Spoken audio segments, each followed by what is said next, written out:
श्री पतंजलि महामुनये नमः. 50व्या सूत्रामध्ये सूत्रकार प्राणायामाच्या तांत्रिक भागाबद्दलचा खुलासा, विस्तृत खुलासा हा करतात. सूत्र शब्दांच्या स्वरूपामध्ये जेवढं दीर्घ आहे त्याच्यापेक्षा फार महाकाय असं सूत्र आहे, तात्पर्याने भरलेलं असं सूत्र आहे. तांत्रिक असा उहापोह या ठिकाणी होणार आहे. प्राणायाम तंत्रांच्या विषयी खुलासा हा होणार आहे. तर सूत्रकार आरंभ करतात.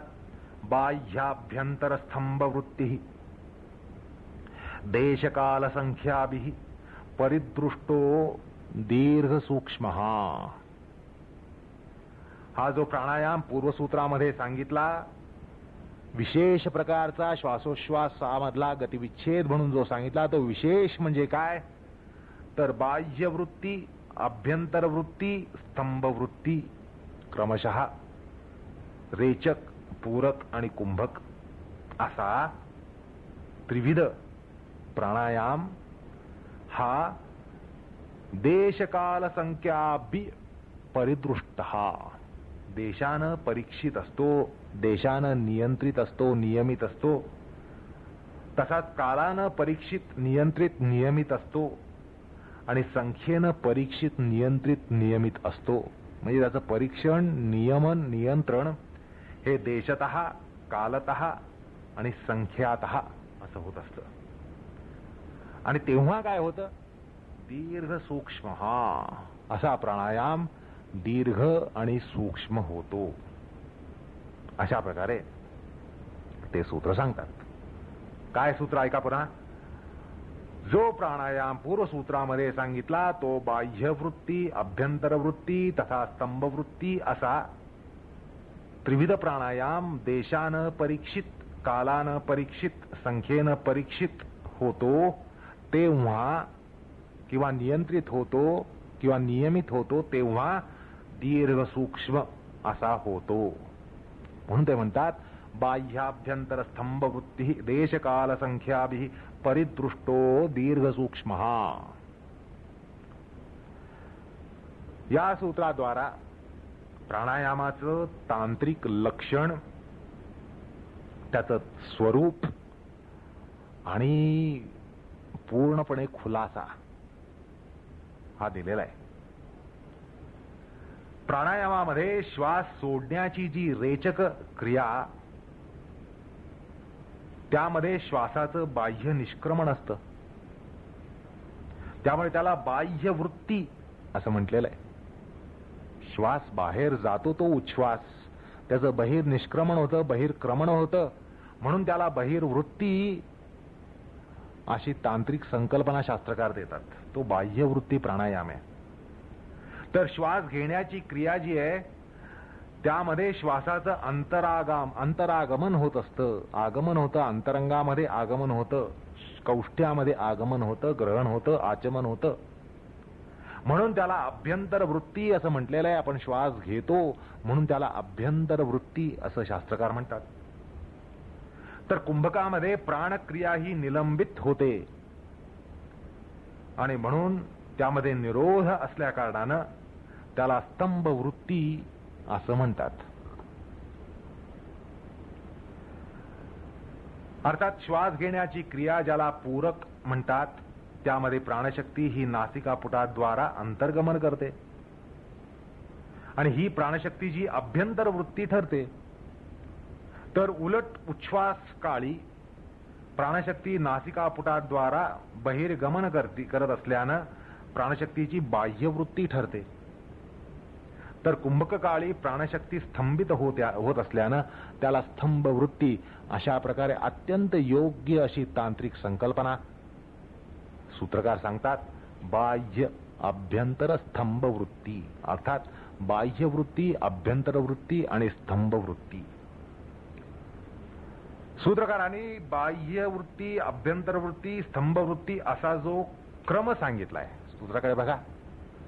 सूत्रामध्ये काय क्रम आहे, बाह्याभ्यंतर स्तंभ वृत्ती असा क्रम आहे. पहिल्यांदा बाह्यवृत्ती सांगितलाय, म्हणजे पहिल्यांदा रेचक, नंतर पूरक आणि त्यानंतर कुंभक, म्हणजे रेचक पूरक कुंभक असा क्रम सांगितलाय. आता तो प्राणायामाचा रेचक पूरक कुंभक अशा प्रसिद्धार्थपर जरी असला तरीही स्तंभवृत्तीद्वारा अंतरकुंभक आणि बाह्यकुंभक असे दोनही मानावेत असं या ठिकाणी सांगावंसं वाटतं. म्हणजे त्या सूत्रामध्ये क्रम जर पाहिला तर असं वाटतं की हा रेचक पूरक कुंभक असा सांगितलाय, म्हणजे तोच प्राणायाम असं म्हणण्याचं कारण नाही, मानण्याचं कारण नाही. तर स्तंभवृत्ती या संकल्पनेनं ते अंतरकुंभक आणि बहिर्कुंभक असे दोन्हीही सांगतात. आता स्तंभवृत्तीमध्ये प्राणशक्ती ही जलकुंभवत निश्चल झाल्यानं शास्त्रामध्ये त्याला कुंभक असं म्हटलंय. कुंभक हा शब्द कुंभापासून आलेला आहे. कुंभ म्हणजे घट, घटामध्ये पाणी धारण होतं, तसं शरीरामध्ये श्वास किंवा प्राण धारण करत असल्यामुळे केल्यामुळे त्याला कुंभक असं म्हटलेलं आहे. त्यामुळे सूत्राच्या पूर्वार्धामध्ये जी संकल्पना म्हणली त्याबद्दल एक थोडासा खुलासा या ठिकाणी केला. या ठिकाणी लक्षात घेण्यासारखी गोष्ट अशी की श्वासोश्वासाच्या मनोविज्ञानामध्ये प्राणशक्तीची जी वृत्ती असेल, अर्थात स्तंभवृत्ती खेरीज म्हणजे प्राणाची जर अभ्यंतर वृत्ती असेल तर त्याच्या उलट मनोवृत्ती असते, चैतिक वृत्ती असते, चित्ताची वृत्ती असते.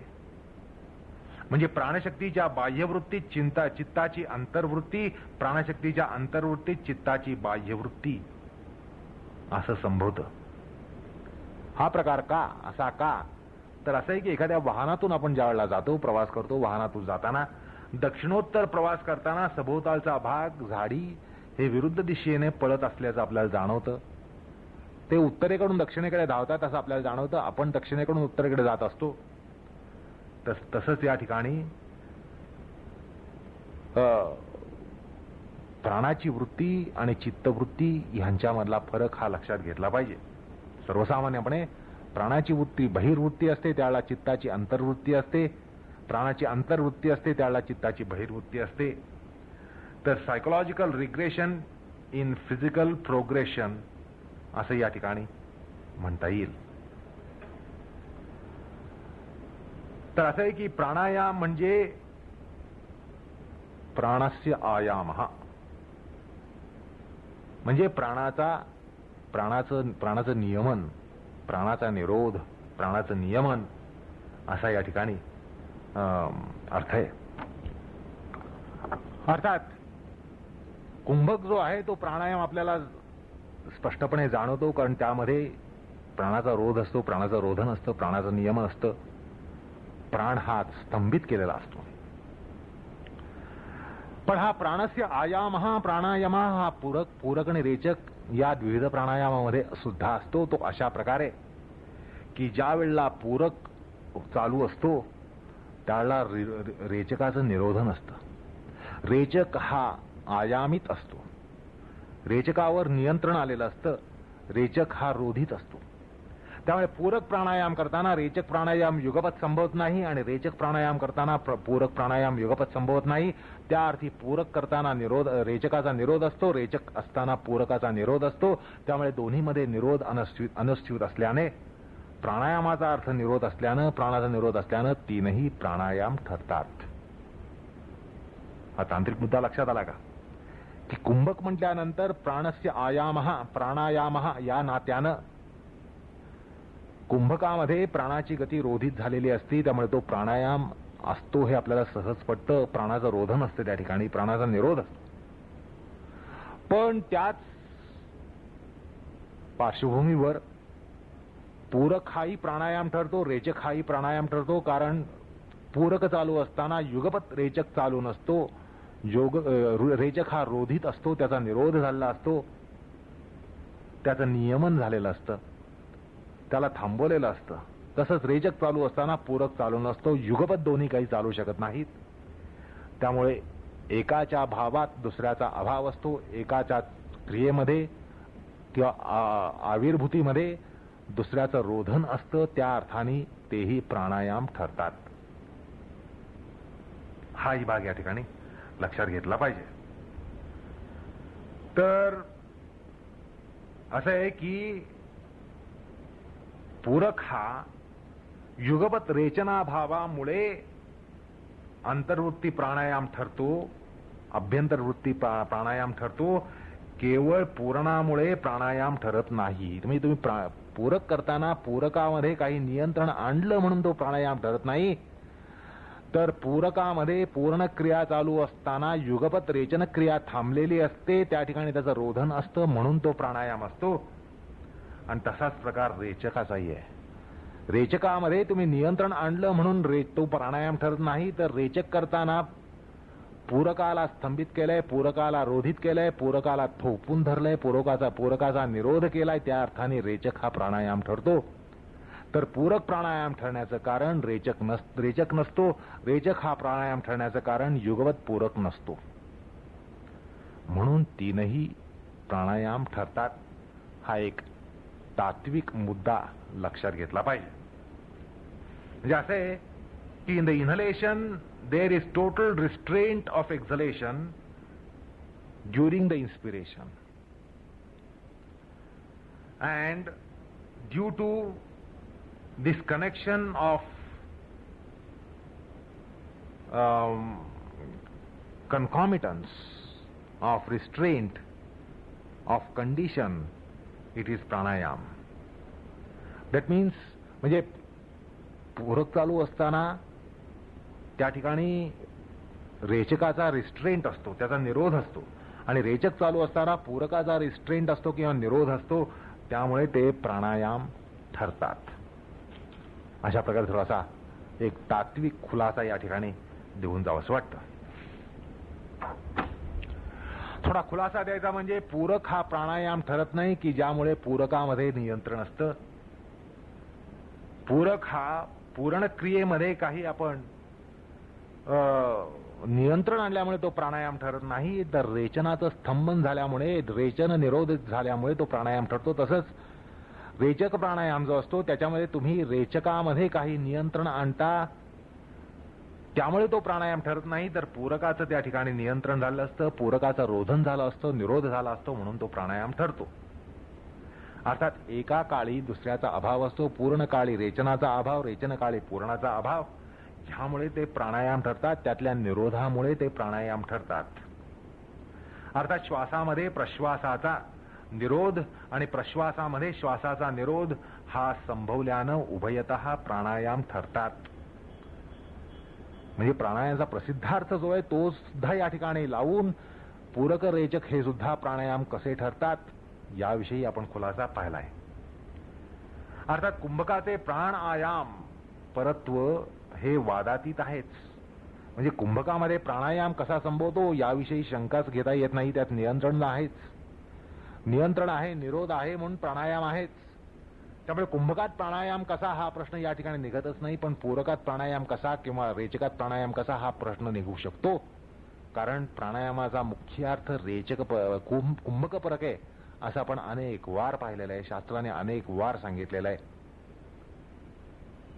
त्यामुळे आपण या एका तांत्रिक मुद्द्याला आता या ठिकाणी हातावेगळं करत आहोत. भाष्यकार या सूत्रातला जो पूर्वार्ध आहे, पूर्वांगज आहे, त्याचा खुलासा करतात. या त्रिविध प्राणवृत्तीविषयी ते म्हणतात, यत्र प्रश्वासपूर्वको गती अभाव स बाह्यः.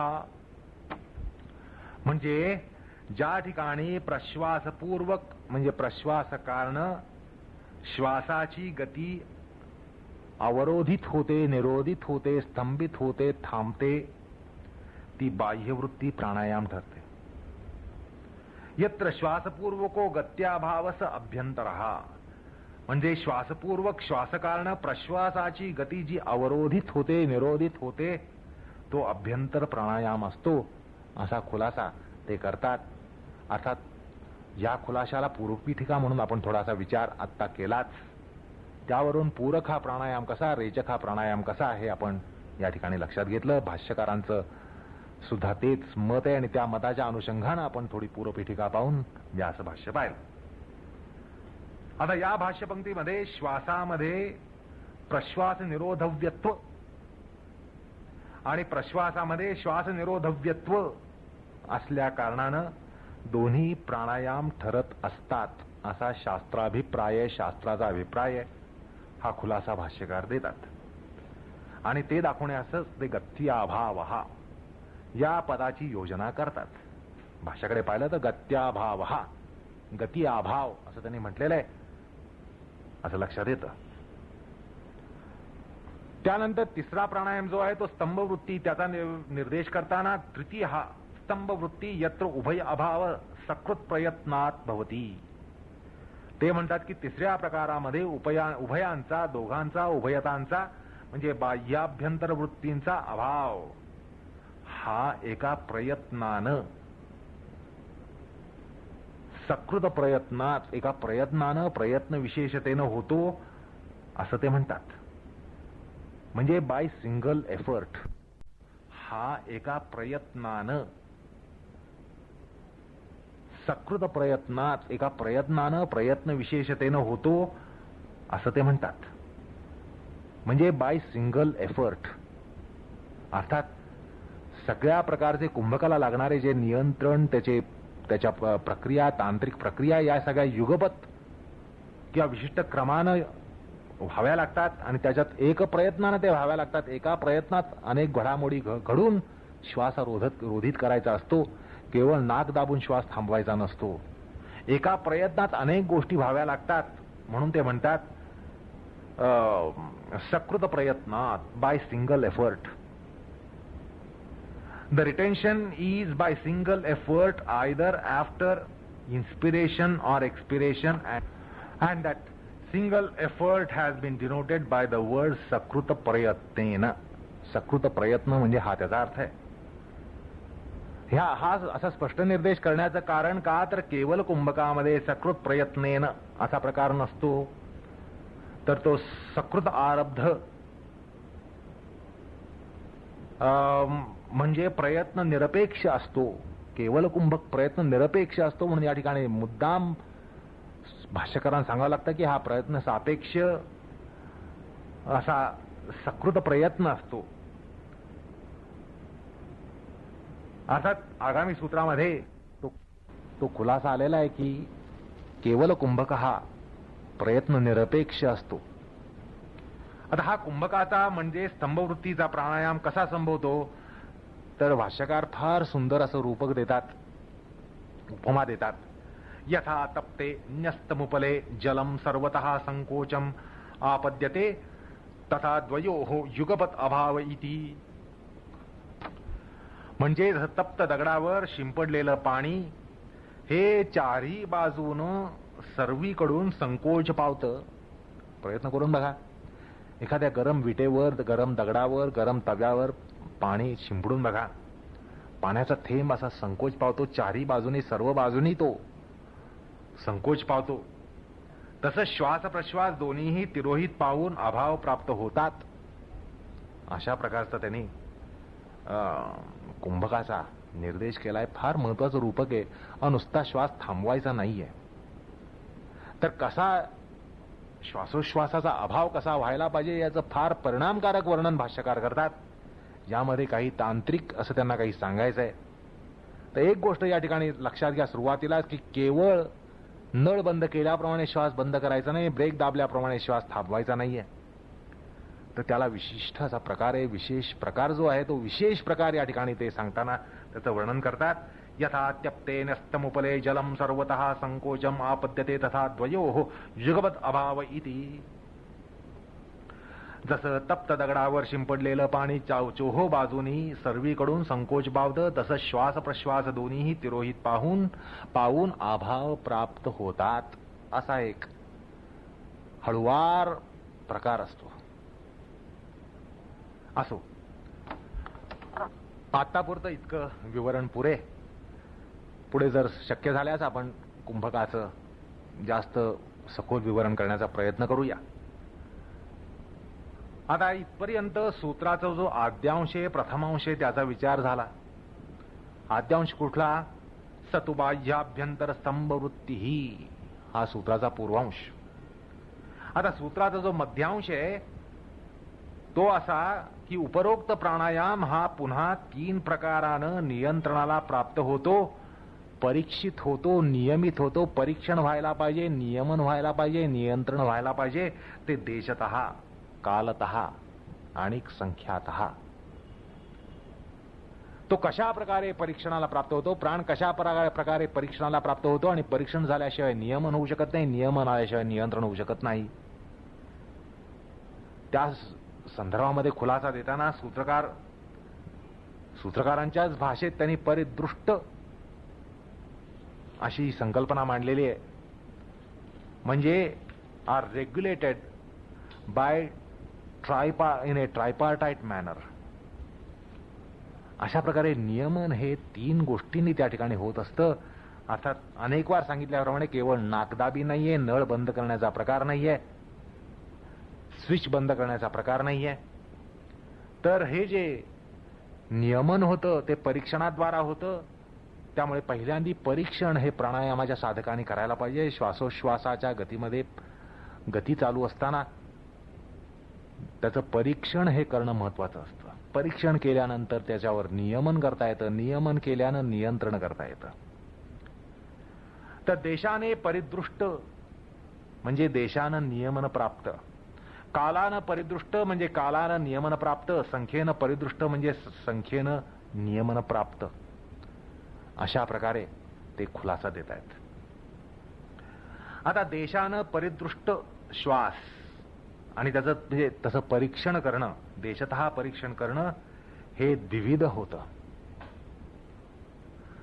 बारकावा आहे, लक्षात घ्या, कान टवकारून ऐका की हा जो देशतः परिदृष्ट करण्याचा, देशतः नियमन करण्याचा की देशतः परीक्षण करण्याचा, किमान पक्षी परीक्षण करण्याचा जो प्रकार आहे तो 2 प्रकारे होतो. एक बाह्यतः, एक अंतरतः. श्वास घेण्याच्या प्रक्रियेमध्ये धडामधील कोणत्या कोणत्या देशामध्ये कोठपर्यंत नियमन झालंय, श्वास पोचलाय.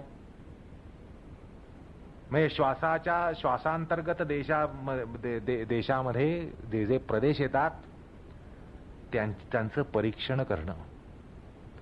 मग श्वास आपण केवळ नाकात घेतो का केवळ छातीत घेतो का छातीच्या पडद्यातही काही होतंय का पोटाच्या पोकळीत काही होतंय, उदर पोकळीत होतंय, उरो पोकळी, उदर पोकळी, कटिबंधाची पोकळी, मेंदू, हे जे विविध देश आहेत त्या विविध देशांमध्ये श्वासाचा कुठपर्यंत परीक्षणाचा प्रकार घडतोय.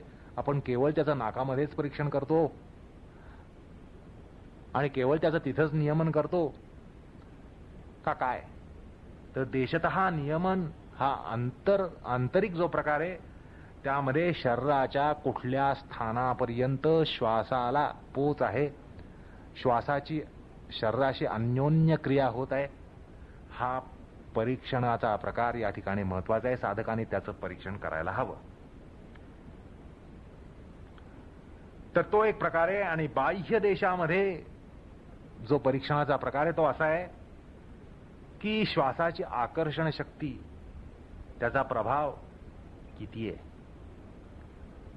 म्हणजे समजा आपण नाकातून श्वास घेतो त्यावेळेला नाकापुढे एक कापसाचा बारीकसा धागा धरला तर तो नाकाकडे ओढला जातो श्वास घेताना आणि श्वास सोडताना तो दूर ढकलला जातो. तर हा ओढण्याचा प्रकार किती दूरपर्यंत आहे? नाकापासून 0.5 मिलीमीटर, अर्धा millimetre, 1 millimetre, 1.5 millimetre, 2 millimetre, 3 millimetre, 5 millimetre, 10 millimetre, 15 millimetre, 1 centimetre, काय असेल ते. तर तसं परीक्षण करणं की आपण एक कापसाचा धागा जर नाकापुढे धरला तर श्वास जितका मंद असेल तितक्या प्रमाणामध्ये कापसाचा धागा हा नाकाच्या जवळ असताना ओढला जाईल, दूर असताना ओढला जाणार नाही. जितक्या प्रमाणात श्वास जोरकस असेल तितक्या प्रमाणामध्ये तो धागा दूरवर धरून सुद्धा नाकाकडे ओढला जाईल. तर अशा प्रकारे परीक्षण करण्याचे 2 प्रकार शास्त्रामध्ये सांगितलेत. एक बाह्य परीक्षण, एक अंतर परीक्षण. अर्थात श्वास जोरकस असेल तर आकर्षण शक्ती जास्त असेल, आकर्षण शक्ती जास्त असेल तर त्याचा प्रभाव जास्त असेल. ब्रीदिंग फील्ड ज्याला म्हणतात, जसं चुंबक क्षेत्र असतं तसं श्वासाचं कर्षण क्षेत्र असतं. ते श्वासाचं आकर्षण क्षेत्र हे दीर्घ असेल, लांब असेल, विस्तृत असेल. श्वास मंद असेल तितकं ते संकोचित असेल. अशा प्रकारे परीक्षण करण्याचा प्रकार शास्त्राने सांगितलाय. बाह्यतः परीक्षण, अंतरतः परीक्षण. तसाच उच्छ्वासाच्या परीक्षणाचाही प्रकार संभवतो. अंतरतः, बाह्यतः. बाह्यतः म्हटल्यानंतर जर उच्छ्वास जोरकस असेल तर तो धागा दूरवर धरून सुद्धा तो दूरवर ढकलला जाईल. जर मंद असेल तो तो जवळ धरून सुद्धा दूरवर ढकलला जाणार नाही. हे आपल्या लक्षात येतं. उच्छ्वास जोरात असेल तर त्याची जी फुंकण शक्ती जी असते ती जास्त असते. फुंकण क्षेत्र हे जास्त असं आपण जास्त दूरपर्यंत फुंकण शक्ती वापरू शकतो. कल्पना करा, जोरकस श्वास सोडताय तर तुम्ही नाकापासून दूरवर असलेला पदार्थही उडवू शकाल. हलका पदार्थ, कापसाचा धागा, दोरा, हा तुम्ही जोरकस श्वासाने थोडं दूरवर धरूनही त्याला दूरवर उडवू शकाल. पण तो जर मंद असेल तर त्याला जवळ असून सुद्धा तुम्ही उडवू शकणार नाही. जसं आपण म्हातारी तोंडाच्या हवेने उडवतो तसं नाकाद्वारा हे परीक्षण करता येतं. उच्छ्वासाचं परीक्षण हे बाह्यतः करता येतं की धागा किती जवळ ठेवून तो फुंकण शक्तीच्या क्षेत्रात आहे किंवा फुंकण क्षेत्राच्या बाहेर आहे, किंवा किती जोरात सोडून तो फुंकण शक्तीच्या क्षेत्रात आहे किंवा क्षेत्राबाहेर आहे. हे जे परीक्षण होतं ते बाह्यतः परीक्षण आहे. तसंच अंतरतः परीक्षण होतं की उच्छ्वास सोडताना शरीराचे विविध भाग, मेंदू, गळा, छाती, छातीचा पडदा, उदर पोकळी, कटिबंधाची पोकळी, यात कुठपर्यंत उच्छ्वास हा अन्योन्य क्रिया करतोय, कुठपर्यंत त्याला पोच आहे, कुठून तो उच्छ्वास येऊ शकतोय, कुठपर्यंत त्याची क्रियाशक्ती आहे, याचं परीक्षण करणं हे अंतरतः परीक्षण आहे. अशा प्रकारे श्वासोच्छ्वासाचं अंतरतः आणि बाह्यतः परीक्षण होऊ शकतं आणि ते करावं लागतं. ते केल्यानंतर त्यामध्ये तसं नियमन संभवतं, नियमन झाल्यानंतर नियंत्रण संभवतं, असं या ठिकाणी शास्त्रकार सांगतायत. तो हा जो भाग आहे विशेषतः अंतरतः परीक्षण, नियमन, नियंत्रणाचा प्रकार, त्याविषयी आपण थोडा जास्त खुलासा आता करणार आहोत. तर आपण त्या एका उपप्रकरणाकडे आता वळूया. एका दृष्टीने हा अत्यंत महत्वाचा भाग आहे प्राणायामाचा. कारण प्राणायामामध्ये येणारी संवेदन क्षमता, क्रियाशीलता किंवा ज्याला डेलिकसी म्हणता येईल, सूक्ष्मता, सौम्यता, हा सगळा भाग या ठिकाणी येतो. तुम्हाला आरंभी सांगितलं की हा नियंत्रण श्वासप्रश्वास गतिविच्छेद जो आहे तो शरीराच्या विविध संस्थांच्या संघटित प्रयत्नातून व्हायला पाहिजे. हे जे श्वासावर किंवा उच्छ्वासावर नियंत्रण होतं किंवा कुंभक संभवतो तो केवळ नाक दाबण्याचा किंवा नळ बंद करण्याचा प्रकार नाहीये, तर विविध संस्थांच्या संघटित प्रयत्नातनं, तोही योग्य अशा संघटित प्रयत्नातून तो व्हायला पाहिजे. हे नियमन अशा प्रकारचं असतं. हे केवळ श्वासोच्छ्वासाचं नियंत्रण नाहीये. यामध्ये केवळ श्वसन क्रिया, श्वसन संस्था नाहीये, तर बाकीच्या संस्था कशा संलग्न असतात आणि असायला हव्यात, कशा असायला हव्यात, याबद्दल या उपप्रकरणामध्ये फार महत्वाचा खुलासा हा केला जाईल.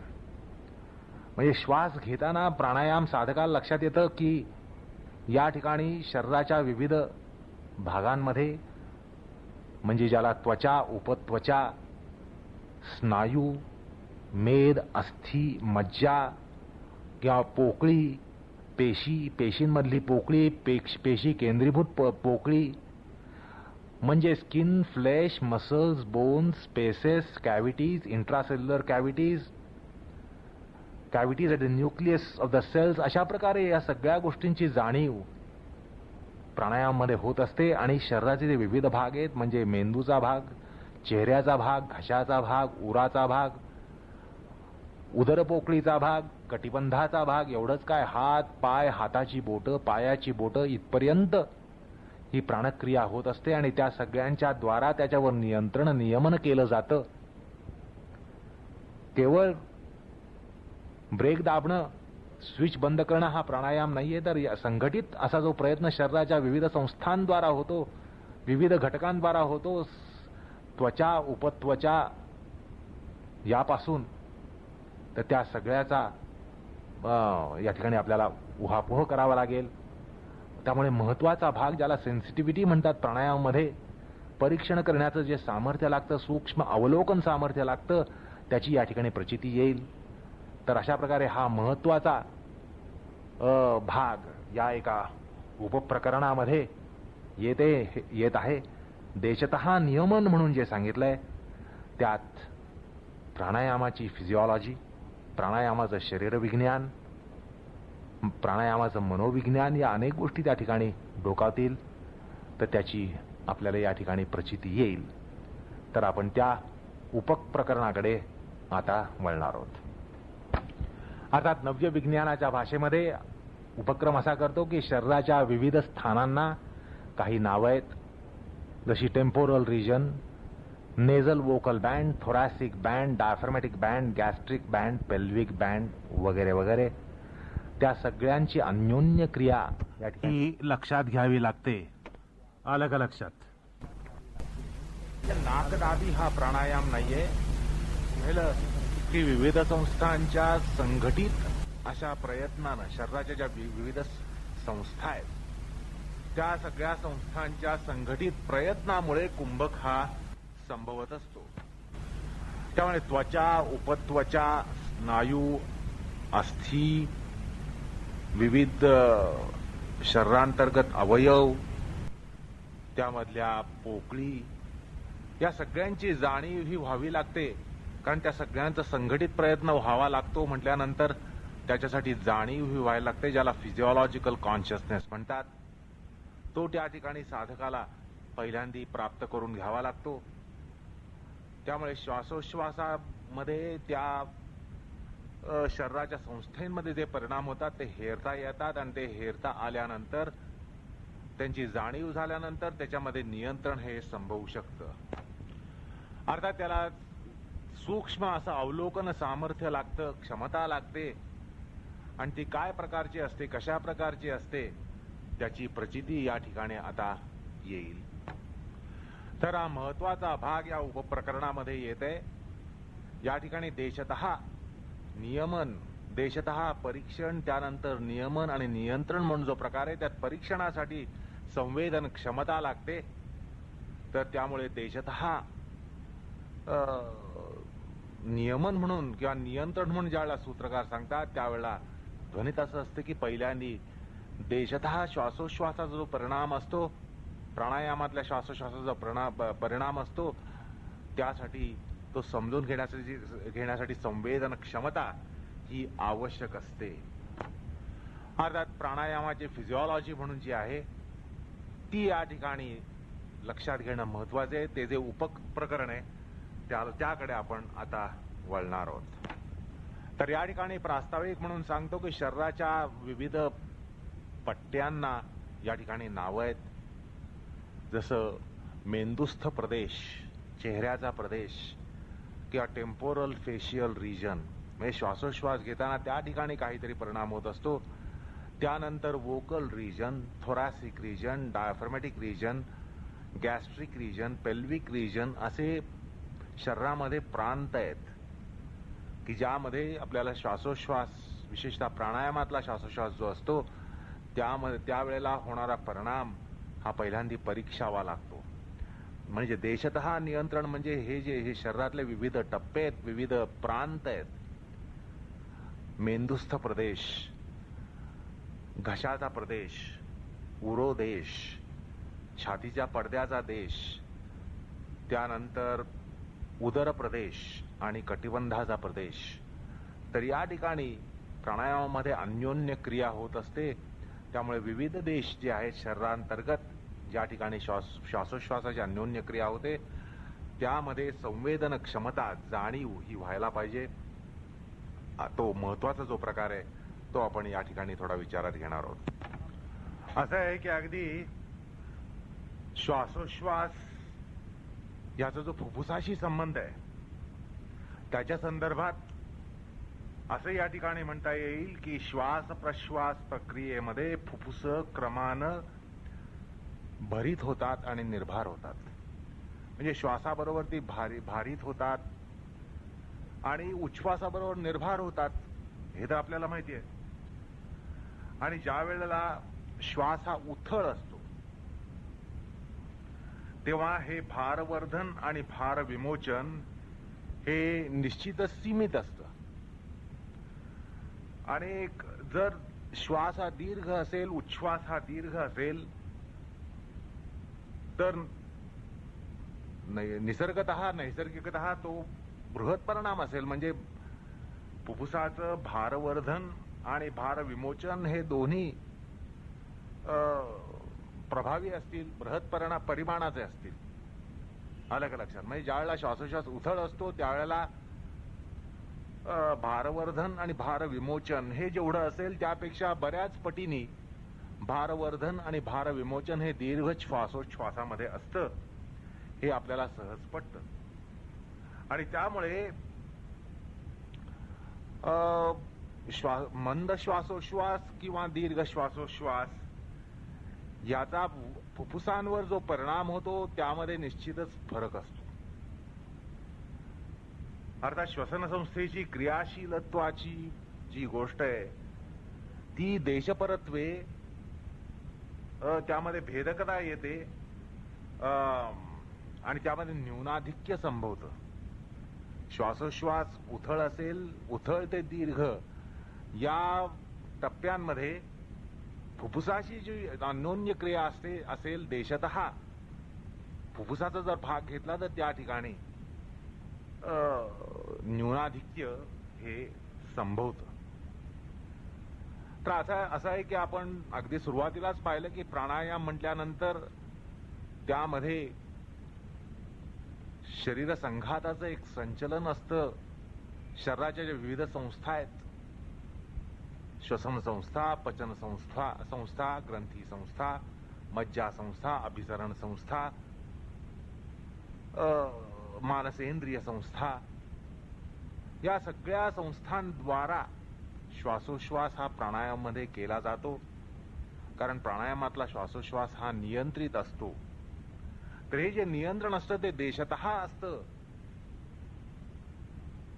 कालतः असतं, संख्यातः असतं. असं आपण पाहिल्यानंतर देशतः जे नियंत्रण असतं त्याचा आपण या ठिकाणी विचार करत असल्यामुळे देशतः जो परिणाम होतो तो या ठिकाणी हेरावा लागतो. म्हणजे अभ्यासकाला पहिल्यांदा ज्याला सेन्सिटिव्हिटी म्हणतात ती सेन्सिटिव्हिटी त्याला यावी लागते. संवेदन क्षमता ही त्याला यावी लागते. कुठे?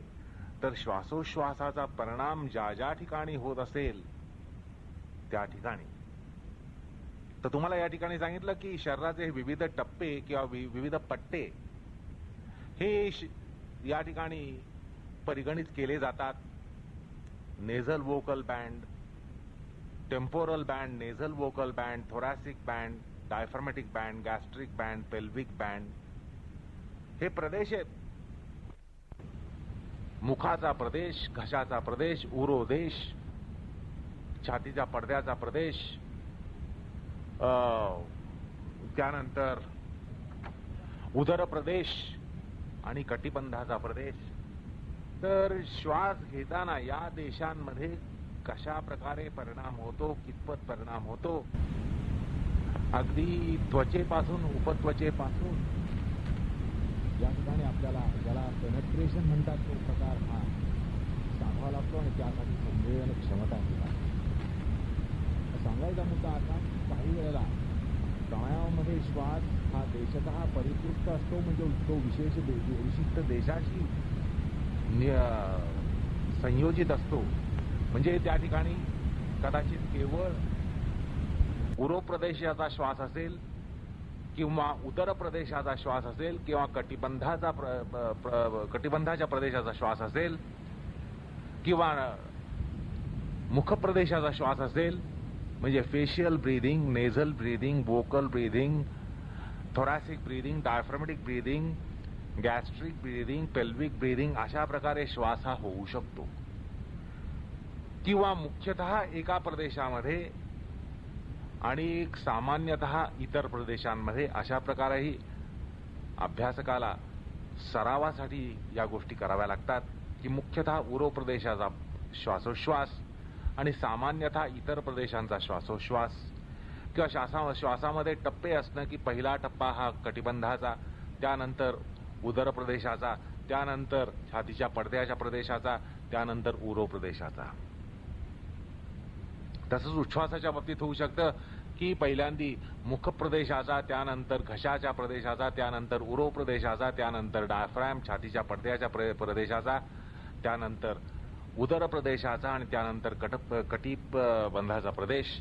अशा प्रकारे श्वास आणि उच्छ्वास हा विशिष्ट देशाला संलग्न असू शकतो. म्हणजे तो प्रामुख्याने असू शकतो आणि सामान्यतः इतर प्रदेशांसाठी असू शकतो. तर अशा प्रकारे श्वासाचं परीक्षण करणं, की श्वासाची सुरुवात होताना या विविध प्रदेशांमध्ये कितपत अन्योन्य क्रिया होते, श्वास मध्याला आला असताना या विविध प्रदेशांमध्ये कशा प्रकारची अन्योन्य क्रिया होते, किंवा श्वास हा संपत आलेला असताना शेवटच्या टप्प्यामध्ये या प्रदेशांशी कशी अन्योन्य क्रिया असते. तसंच उच्छ्वासामध्ये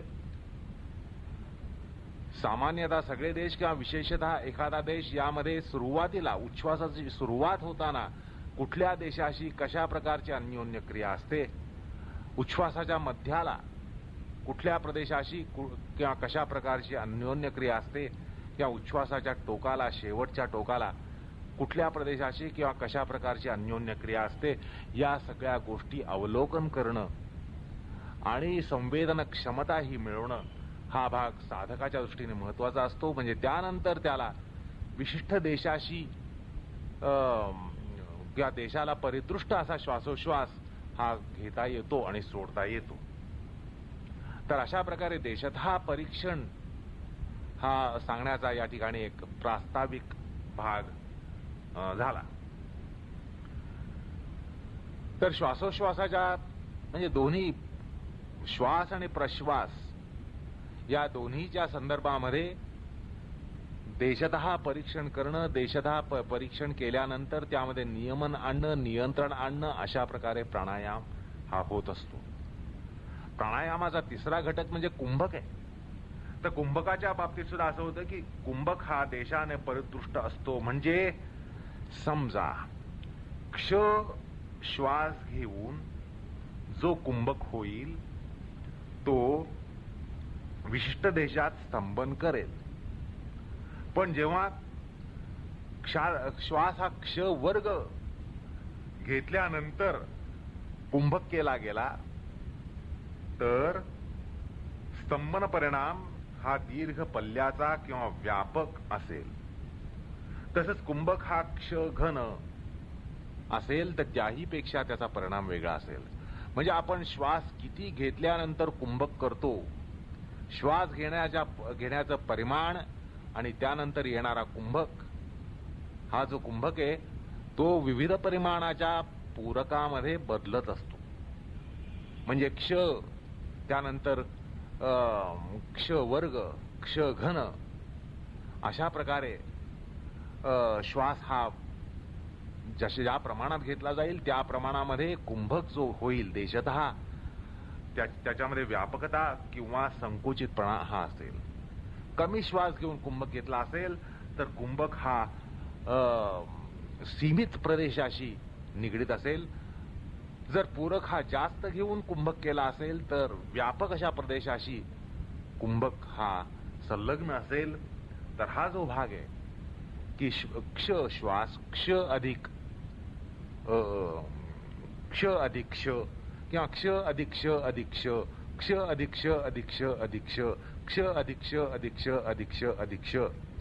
किंवा गुणिले गुणिले गुणिले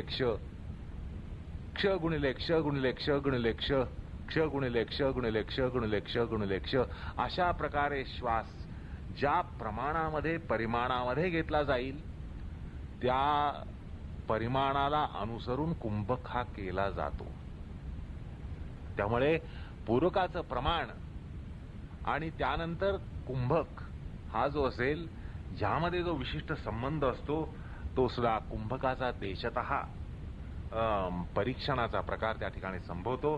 त्याचं परीक्षण संभवतं म्हटल्यानंतर त्या ठिकाणी त्याचं नियमन संभवू शकतं आणि नियंत्रण संभवू शकतं.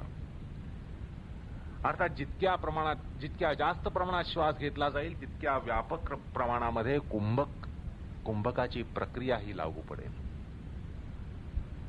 अर्थात हा झाला अंतर्कुंभकाचा देशतः परिणाम. कुंभक श्वासाच्या कुठल्या टप्प्यात केला गेला अनुलक्षून त्याचा व्यापक अव्यापकपणा असेल. म्हणजे पूरकाच्या कुठल्या टप्प्यात कुंभक केला गेला त्याला अनुसरून व्यापकत्व अव्यापकत्व हे ठरेल कुंभकाचं. असं आहे, विलोम 1 आणि 2 हे जे प्राणायाम आहेत त्यामध्ये श्वासाचा आणि प्रश्वासाचा 2 किंवा 3 किंवा 4 टप्प्यामध्ये पल्ला पूर्ण केला जातो आणि दरम्यात श्वास रोखला जातो, त्याचा विच्छेद होत असतो. तर त्यामध्ये हा परिणाम हा हेरता येतो. म्हणजे विलोम प्राणायाम म्हणून एक आहे, विलोम 1 त्यामध्ये श्वास टप्प्याटप्प्याने घेतला जातो. पहिल्या टप्प्यात जो श्वास घेतला जातो त्याची अन्योन्य क्रिया विशिष्ट प्रकारची असते आणि विशिष्ट देशाची जास्त प्रकर्षित असते. त्यानंतर दुसऱ्या टप्प्यामध्ये त्याची अन्योन्य क्रिया जास्त व्यापक असते आणि विशिष्ट देशाची ती जास्त प्रकर्षित असते, दुसऱ्या एका प्रांताशी जास्त प्रकर्षित असते. त्यानंतर तिसऱ्या टप्प्यामध्ये अधिक जास्त व्यापक अशी त्याची अन्योन्य क्रिया असते आणि त्याहीपेक्षा वेगळ्या प्रांतामध्ये त्याची जास्त प्रकर्षिता असते. म्हणजे पहिल्या टप्प्यामध्ये कटिबंधाच्या प्रदेशामध्ये जर प्रकर्षानं असेल तर दुसऱ्या टप्प्यामध्ये तो छातीच्या पडद्याच्या प्रदेशात असेल, त्यानंतर उरो प्रदेशात असेल. अशा प्रकारे संवेदन क्षमता वाढवण्यासाठी विलोम 1 आणि विलोम 2 हे प्राणायाम केले जातात, ज्या ठिकाणी टप्प्याटप्प्याने श्वास घेतला जातो. आता उच्छ्वास जो आहे, उच्छ्वास जो संभवतो तर त्या उच्छ्वासामध्ये कुंभक आहे, ज्याला बाह्य कुंभक म्हणतात.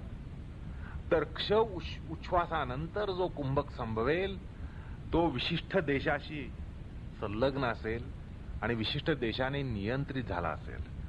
पण ज्यावेळेला तो उच्छ्वास क्ष वर्ग किंवा क्ष घन किंवा x⁴, x⁵ अशा प्रमाणात असेल, वर्धित प्रमाणात असेल, तितक्या परिमाणामध्ये कुंभकाचा प्रदेश हा व्यापक होत जाईल. अर्थात नियंत्रण हे व्यापक होत जाईल. कमी उच्छ्वासानंतर घेतलेला कुंभक आणि जास्त उच्छ्वासानंतर घेतलेला कुंभक यामध्ये निश्चितच देशतः जो फरक असतो तो अभ्यासकाला लक्षात येतो, आला नाही तर घ्यावा लागतो. अर्थात देशतः नियंत्रण हे पूरकामध्ये संभवतं, रेचकामध्ये संभवतं, कुंभकामध्ये संभवतं. उच्छ्वास क्ष एवढा सोडला तर त्याची जी अन्योन्य क्रिया असते देशतः ती विशिष्ट देशाशी जास्त प्रकर्षित असते. सामान्यतः ती सगळ्या देशांची विशिष्ट श्रेणीची असते. त्यापेक्षा जास्त उच्छ्वास सोडून सामान्यतः सगळ्या प्रदेशांची जास्त वेगळ्या प्रकारची किंवा अधिक प्रमाणामध्ये अन्योन्य क्रिया असते, तर विशिष्ट देशाची ती जास्त संलग्न असते. हा भाग थोड्याशा अनुभवाने लक्षात येतो. अर्थात अशा तीनही मध्ये परीक्षित करता येतो. श्वास आणि प्रश्वास हा तीनही बाबतीत परीक्षित करता येतो. म्हणजे पूरक रेचक कुंभक, तर ह्याला देशतः परीक्षण असं म्हटलं जातं. आणि या नियंत्रणाविषयी योग भाष्यकार काय म्हणतात ते आता आपण पाहूया. ते म्हणतात, त्रयोप्येते देशेन परिदृष्टा यानस्य विषयो देश इति. या तीनही म्हणजे रेचक, पूरक, कुंभक हे देशानं नियंत्रित असतात. म्हणजे so much space is occupied and affected by the breath, किंवा so much space has been evacuated by exhalation and affected. म्हणजे श्वासोश्वासाचा शरीराच्या विविध पट्ट्यांमध्ये जो परिणाम होत असतो तो त्याच्या श्वासोश्वासाच्या प्रमाणावर अनुसरून असतो, प्रमाणाला अनुसरून असतो. अधिक प्रमाणाचा श्वास आणि अधिक प्रमाणाचा उच्छ्वास आणि कमी प्रमाणाचा श्वास आणि कमी प्रमाणाचा उच्छ्वास हे जर आपण करून पाहिले तर आपल्याला हा देशतः परिणामाचा जो भाग आहे तो लक्षात येतो.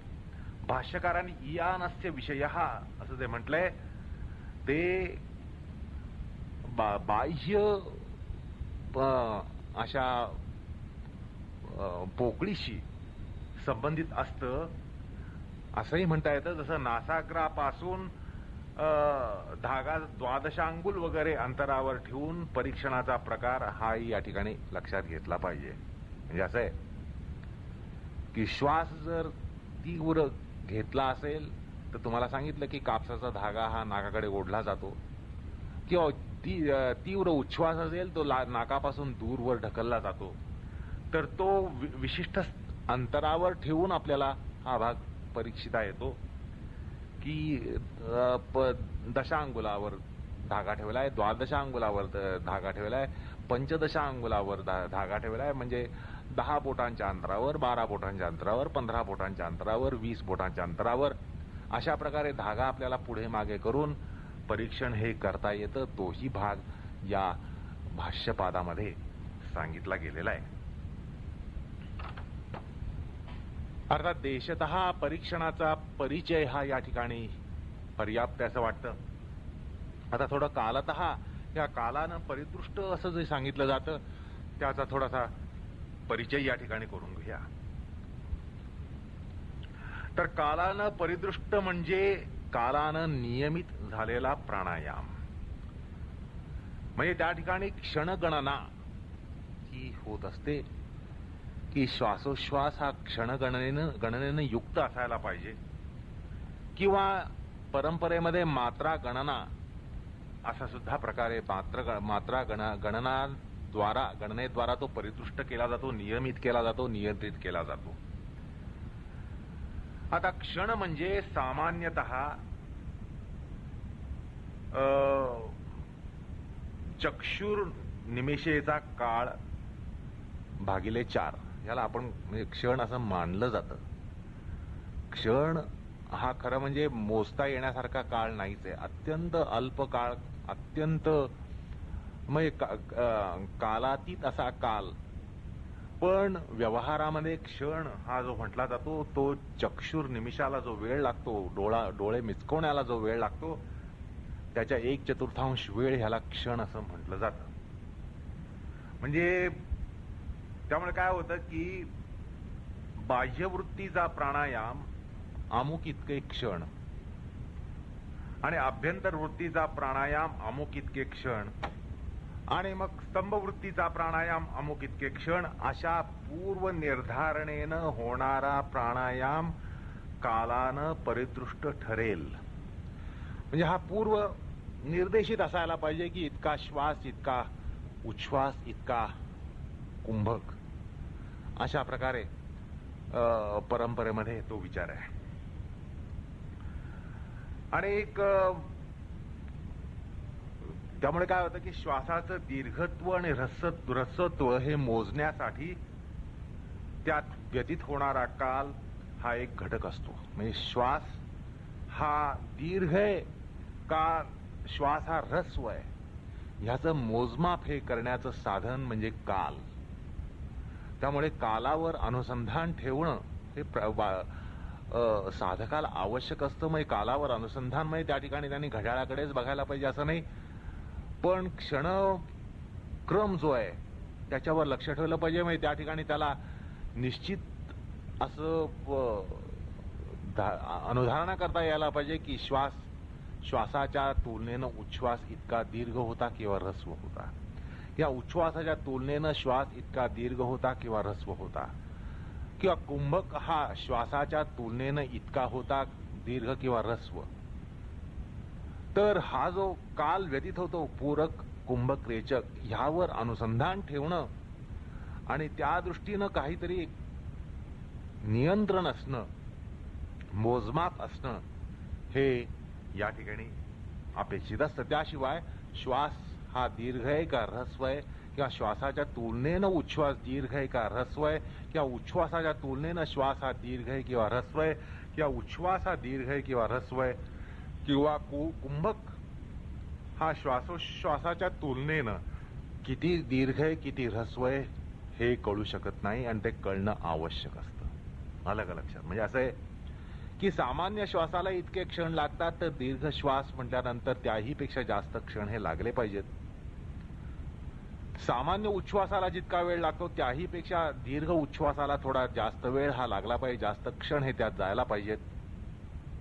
तसंच त्यामुळे आणि त्यांच्या तुलनेनं कुंभकामध्ये किती क्षण आपण कुंभक घ्यावा, किती क्षण आपण घेतो आहोत, किती क्षण घेतला गेला पाहिजे, याबद्दल जे काही निर्धारण असेल, कुंभक किती करावा, किती करू नये, किती केला गेला, याबद्दल काहीतरी निर्धारणही व्हायला पाहिजे. आणि त्यासाठी कालावर अनुसंधान, क्षणावर अनुसंधान, क्षणक्रमावर अनुसंधान हे साधकाला ठेवावं लागतं. त्याशिवाय श्वासाचं दीर्घत्व आणि ऱ्हस्वत्व हे लक्षात येणं थोडंसं कठीण जातं.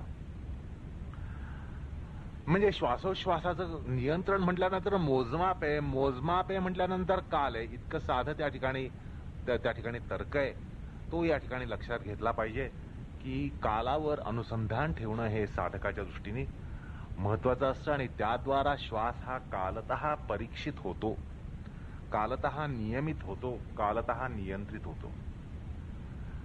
तर मुद्दा असा आहे की काल मोजमाप करणारा क्षण त्यावर अनुसंधान हे लागतं आणि तो क्षणांद्वारा नियंत्रित होतो, परीक्षित होतो, नियंत्रित होतो, नियमित होतो. आणि त्याला कालेन परिदृष्ट असं या ठिकाणी शास्त्रामध्ये निर्देशित केलेलं आहे.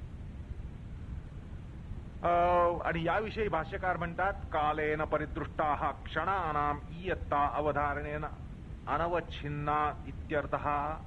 अर्थात प्राणायाम हे कालानं सुद्धा प्रमाणित असतात. म्हणजे क्षणगणनेनं इयत्तित आणि अवधारित असल्यानं अनवच्छेदित असतात. इयत्तित असतात म्हणजे एक त्याची इयत्ता ठरवली जाते. इतका श्वास घेतला, इतका श्वास घेतला पाहिजे, इतका श्वास घेतला गेला असता.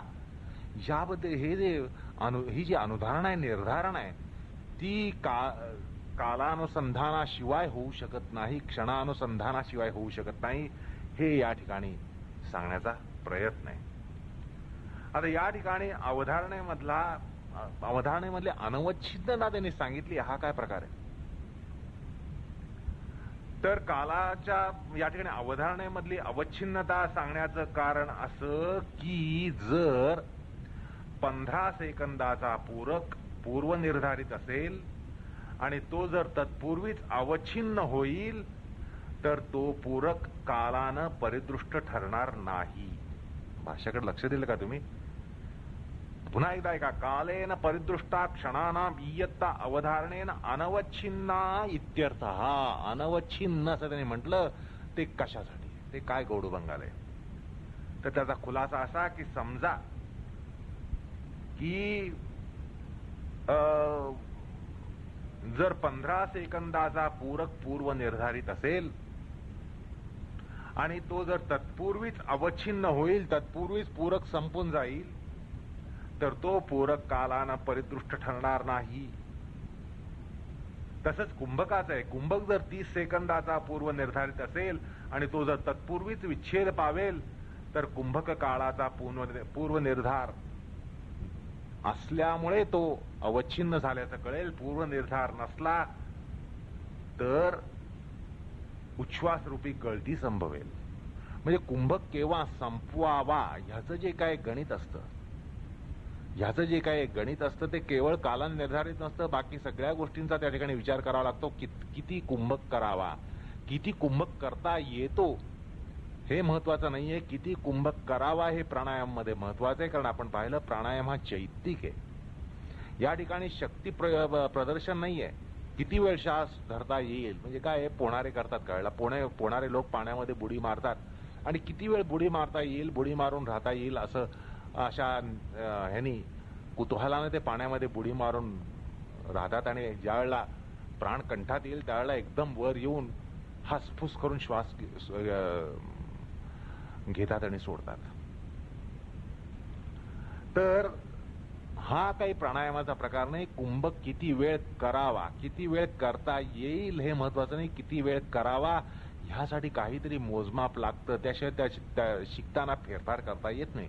आपण इतक्या वेळ कुंभक केला तेवढा करू नये असं जर काहीतरी त्या ठिकाणी आपल्या लक्षात येत असेल तर त्यामध्ये जे काही आपल्याला मॅनिप्युलेशन करावं लागेल त्यासाठी आपल्याला काहीतरी गणित असावं लागतं आणि एक काहीतरी त्या ठिकाणी मोजमाप असावं लागतं, अन्यथा गळती संभवते कुंभकाला.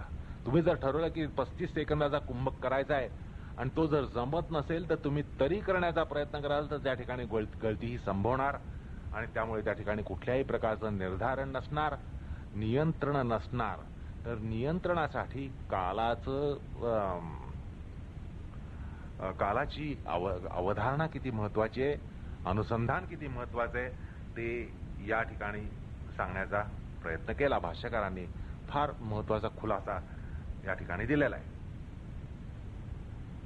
आता जशी भाष्यकारांद्वारा क्षणाद्वारा अवधारणा सांगितली आहे तशीच योग संप्रदायामध्ये मात्रांद्वारा अवधारणा सांगितली जाते. हे सुद्धा काही लोकांना परिचित असेल की मात्रा सांगितल्या आहेत प्राणायामामध्ये. मात्रा सुद्धा एक कालगणनेचं माप आहे. जसं क्षणाबद्दल सांगितलं की डोळे मिचकायला जेवढा वेळ लागतो त्याच्या 1/4 वेळ म्हणजे क्षण असं व्यवहारामध्ये मानलं जातं. आता ते कालगणनेचं माप आहे. त्यामुळे तर मात्रा सुद्धा एक कालगणनेचं माप आहे आणि त्याचा सुद्धा वापर परंपरेमध्ये केलेला आहे आणि केला जाऊ शकतो. तर मात्रा मापनाचा प्रकार सांगताना शास्त्रकार म्हणलेले आहेत, म्हणजे या ठिकाणी तत्ववैशारदीकडे लक्ष वेधतो. त्या ठिकाणी वाचस्पती मिश्र म्हणतात ही मात्रा अवधारणा म्हणजे काय असते, मात्रा म्हणजे कशी, त्याचं काय गणित काय मात्रेचं. तर ते म्हणतात स्वजानुमंडलम पाणिनाम त्रि परमृष्य छोटिकावच्छिन्न कालो मात्रा. म्हणजे आपल्या मांडीला 3 वेळा प्रदक्षिणा करून चुटकी वाजवण्यास जितका वेळ लागतो ती एक मात्रा आहे. ही मात्रा अवधारणा म्हणजे काय असते, मात्रा म्हणजे कशी, त्याचं काय गणित काय मात्रेचं. तर ते म्हणतात स्वजानुमंडलम पाणिनाम त्रि परमृष्य छोटिकावच्छिन्न कालो मात्रा. म्हणजे आपल्या मांडीला 3 वेळा प्रदक्षिणा करून चुटकी वाजवण्यास जितका वेळ लागतो ती एक मात्रा आहे. प्राणायामाची मात्रा त्याचं गणित सांगताना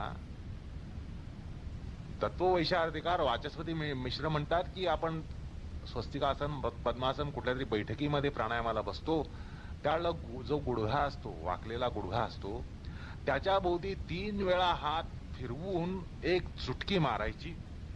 त्याला जितका वेळ लागेल त्याला एक मात्रा असं परंपरेमध्ये म्हटलेलं आहे. तर ह्या मात्रेची परिगणना जी आहे तो हा करण्याचा प्रकार या ठिकाणी जो वाचस्पती मिश्रांनी सांगितला तो मार्कंडेय कथित योग वर्णनामध्ये आलेला आहे. मार्कंडेय पुराणामध्ये एक फार उद्बोधक असं योग प्रकरण आहे. तर त्या ठिकाणी अशाच प्रकारे त्याचं वर्णन आहे. मार्कंडेय पुराणामध्ये 39वा अध्याय उघडला तर 15वा श्लोक आहे. त्या ठिकाणी म्हटले निमेषोन्मेषण मात्रा तालो लघ्वक्षरम तथा.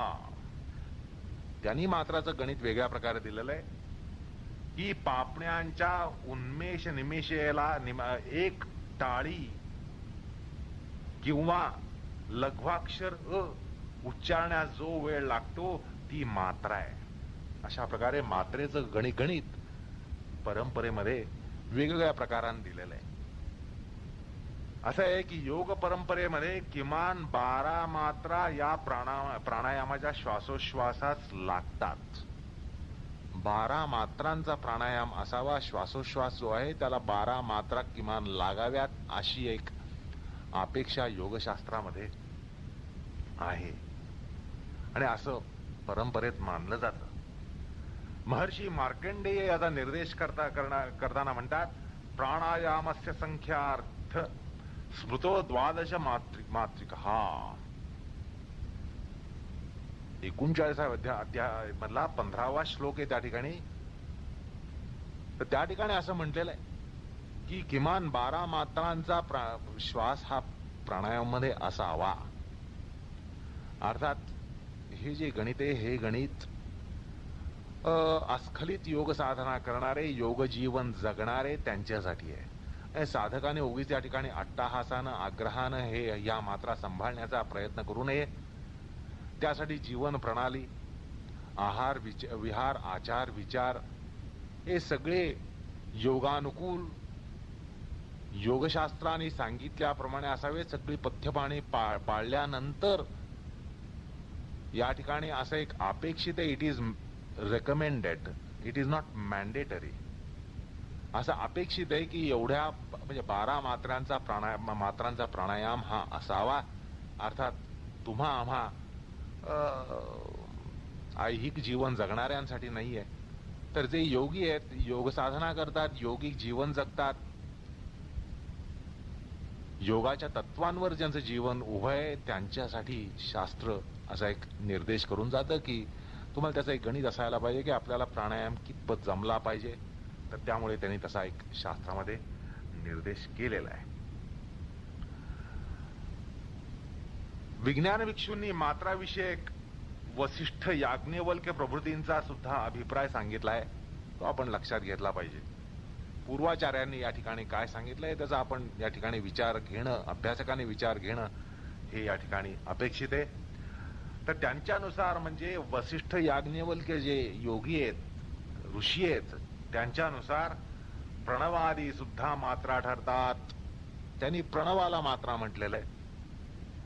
योगशास्त्रामध्ये 12 मात्रेचा प्राणायाम हा निम्न श्रेणी, तर 24 मात्रेचा मध्यम श्रेणी, तर 36 मात्रेचा उत्तम श्रेणी प्राणायाम हा सांगितला गेलेला आहे. भिक्षू उद्धृत वसिष्ठ संहितेमध्ये प्रसिद्ध रेचक, पूरक, कुंभक प्राणायाम निर्देशित आहे. तो असा की पूरक हा 16 मात्रांचा, प्रणवातील आकार मात्रा आणि ब्रह्मध्यान. अर्थात पूरक हा 16 मात्रांचा असावा आणि त्याच्या मात्रा ज्या आहेत त्या आकार मात्रा आहेत. ओंकारामधला जो पहिला आकार आहे त्याद्वारा त्या मोजल्या जाव्यात आणि त्यामध्ये ब्रह्मध्यान असावं. आपण पूर्वीच पाहिलंय पूरकाची देवता ब्रह्म. त्यानंतर कुंभक जो आहे तो 64 मात्रांचा आणि त्यामध्ये प्रणवातील उकार ही मात्रा आणि विष्णू ध्यान, हरिध्यान. आणि रेचक जो आहे तो 32 मात्रांचा असावा. अर्थात प्रणवातील मकार ही त्याची मात्रा आणि त्या ठिकाणी रुद्र ध्यान. अशा प्रकारे मात्राही या ठिकाणी सांगितल्या आहेत. मुख्यतः त्याचा आपण विचार करतो. तर पूरक हा 16 मात्रांचा, कुंभक हा 64 मात्रांचा, रेचक हा 32 मात्रांचा. म्हणजे याचं प्रमाण काय होतं तर 1 4 2.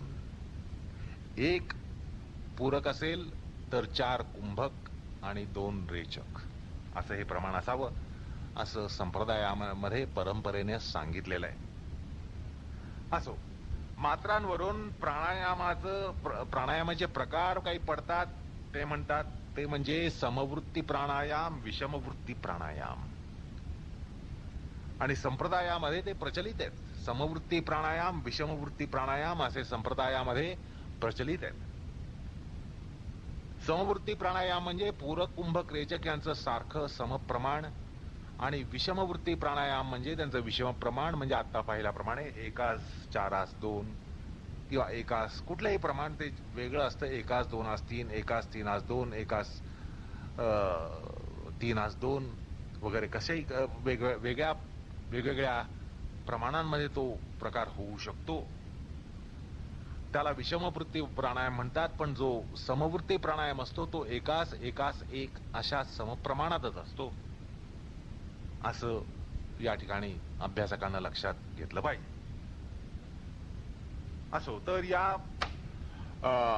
ठिकाणी आपण कालानं परीक्षित, नियमित, नियंत्रित झालेला प्राणायाम त्याचा थोडा परिचय करून घेतला. देशतः परीक्षण, नियमन, नियंत्रण आणि कालतः परीक्षण, नियंत्रण, नियमन हा प्रकार समजून घेतला. आता तिसरा जो प्रकार शास्त्रकार सांगतायत त्यातला तिसरा घटक जो आहे तो म्हणजे संख्येनं परिगणित होणारा, संख्येनं परिगणित होणारा, संख्येनं परीक्षित झालेला. तर हा काय प्रकार आहे?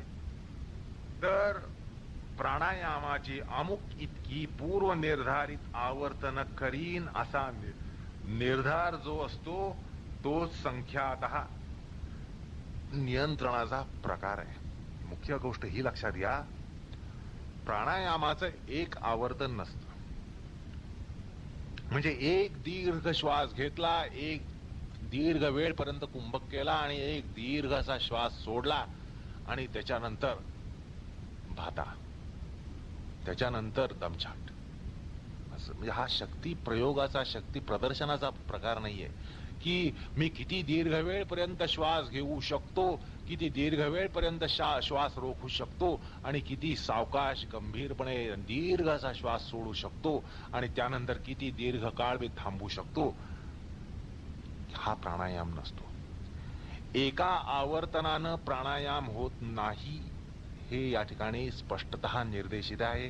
हे अभ्यासकांना लक्षात घेतलं पाहिजे. कारण शक्ती प्रयोगामध्ये दाखवलं जातं बघा, किती वेळ श्वास घेतलाय, किती वेळ श्वास रोखलाय, किती वेळ श्वास सोडलाय आणि किती वेळ सोडलेला श्वास रोखलेला आहे. तर प्राणायाम हा एका आवर्तनाचा नसतो हे या ठिकाणी अभ्यासकांना लक्षात घेतलं पाहिजे. अनेक आवर्तनांनीच प्राणायाम व्हावा लागतो. कारण चित्तावर जर परिणाम व्हायचा असेल तर प्राणायामाची एकसारखी काही आवर्तनही चालावी लागतात. तरच चित्तावर काहीतरी योग्य असा परिणाम होतो. प्रत्येक वेळेला श्वासामध्ये फेरफार होत असेल तर आपल्याला परिणाम हा लवकर घडवता येणार नाही. जसं असं आहे की आपण दुधाला विरजण घालून ठेवतो, त्यानंतर दूध जर सारखं हलवत राहिलो तर त्याचं दही कसं होतं, केव्हा होतं हे समजू शकतं. हे सांगायचं कारण नाही. तर या ठिकाणी मनावर जर विशिष्ट परिणाम जर घडायचा असेल तर श्वासोश्वासाची, प्राणायामातल्या श्वासोश्वासाची प्रतिकृत्यात्मक म्हणजे रेप्लिकेटेड सायकल्स ही व्हावी लागतात. तरच तो प्राणायाम असतो. एका आवर्तनानं प्राणायाम होत नाही. हा या ठिकाणी महत्वाचा निर्देश आहे. त्यामुळे संख्येनं परिदृष्ट असा प्राणायाम असावा, निर्धारित संख्यांचा तो प्राणायाम असावा असं शास्त्रकार या ठिकाणी सांगतायत. म्हणजे समजा निर्धार केला की 12 आवर्तनांचा प्राणायाम करायचा आहे, करणार आहे किंवा करायला हवी,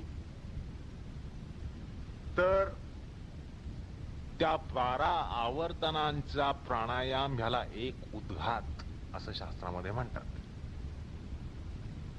म्हणजे तो प्राणायाम ठरतो. एक आवर्तन श्वासोश्वासाचा प्राणायाम ठरत नाही. तर अशा प्रकारचे, अशा नियंत्रणाने, अशा नियंत्रितपणे मी 12 श्वास करीन असं म्हटल्यावर तो प्राणायाम होतो. आणि ते 12 श्वास या उदाहरणात सांगितल्याप्रमाणे त्याचा एक उद्घात बनतो. आणि असे अधिक उद्घात करणं किंवा 12 पेक्षा अधिक आवर्तनांचा एक उद्घात करणं याद्वारा जे नियंत्रण संभवतं ते सांगण्यासाठी या ठिकाणी कालतः नियंत्रण, नियमन हे सांगितलं जात आहे. म्हणून भाष्यकार या ठिकाणी खुलासा करतात. भाष्यकारांच्या खुलाशाकडे पाहिल्यानंतर आपण पुन्हा याचा थोडा विस्तृत विचार करूया, म्हणजे तो लक्षात येईल. भाष्यकार म्हणतात, संख्या विपरिदृष्टा एतावद्भि श्वास प्रश्वासैः प्रथम उद्घातः तन् निगृहीस्तस्य एतावद्वि द्वितीय उद्घात एवं तृतीय. म्हणजे प्राणायाम हा संख्येनं परिदृष्ट असतो तो असा की इतके श्वास प्रश्वास हा प्रथम उद्घात, तितके निगृहीत झाल्यानंतर म्हणजे त्यावर प्रभुत्व मिळाल्यानंतर अधिक संख्येचा दुसरा उद्घात आणि त्यावरही प्रभुत्व आल्यानंतर त्याही पेक्षा अधिक संख्येचा तिसरा उद्घात वगैरे वगैरे वगैरे. म्हणजे 12 श्वासोश्वासांचा जर आपल्याला एक प्राणायाम जमत असेल आणि तो प्राणायाम ठरत असेल, चित्तावर योग्य परिणाम होत असेल, अर्थात त्यामध्ये कुठलीही कसरत नसेल, कारण शेवटी प्राणायाम ही श्वासोश्वासाची कसरत नाहीये. चित्तावर योग्य परिणाम होणं हा प्राणायाम आहे. तर 12 श्वासोश्वासाने तो आपल्याला परिणाम जो विशिष्ट परिणाम साधतो आणि त्यानंतर प्राणायाम या संज्ञेला श्वासोश्वास टिकत नसेल म्हणजे 13वं आवर्तन आपल्याला जमत नाही, मग त्यामुळे 13वं करू नये, अशी परिस्थिती ही अनुभवाची असते. तर त्यानंतर आपल्या लक्षात असं घ्यायला पाहिजे की ज्या वेळेला आपल्यामध्ये प्रगती होती आहे की नाही हे जर बघायचं असेल तर काही काळानंतर आपल्याला 14 आवर्तनांचा 15 आवर्तनांचा एक उद्घात हा करता यायला पाहिजे की ज्याद्वारा प्राणायाम या व्याख्येला तो उतरेल.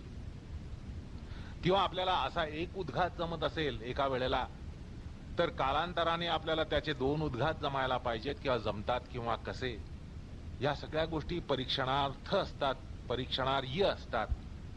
तर तसं जे परीक्षण असतं ते परीक्षण सुद्धा या ठिकाणी करावं लागतं. म्हणजे प्राणायामाची परिणामकारिकता ही आपल्याला लक्षात येते.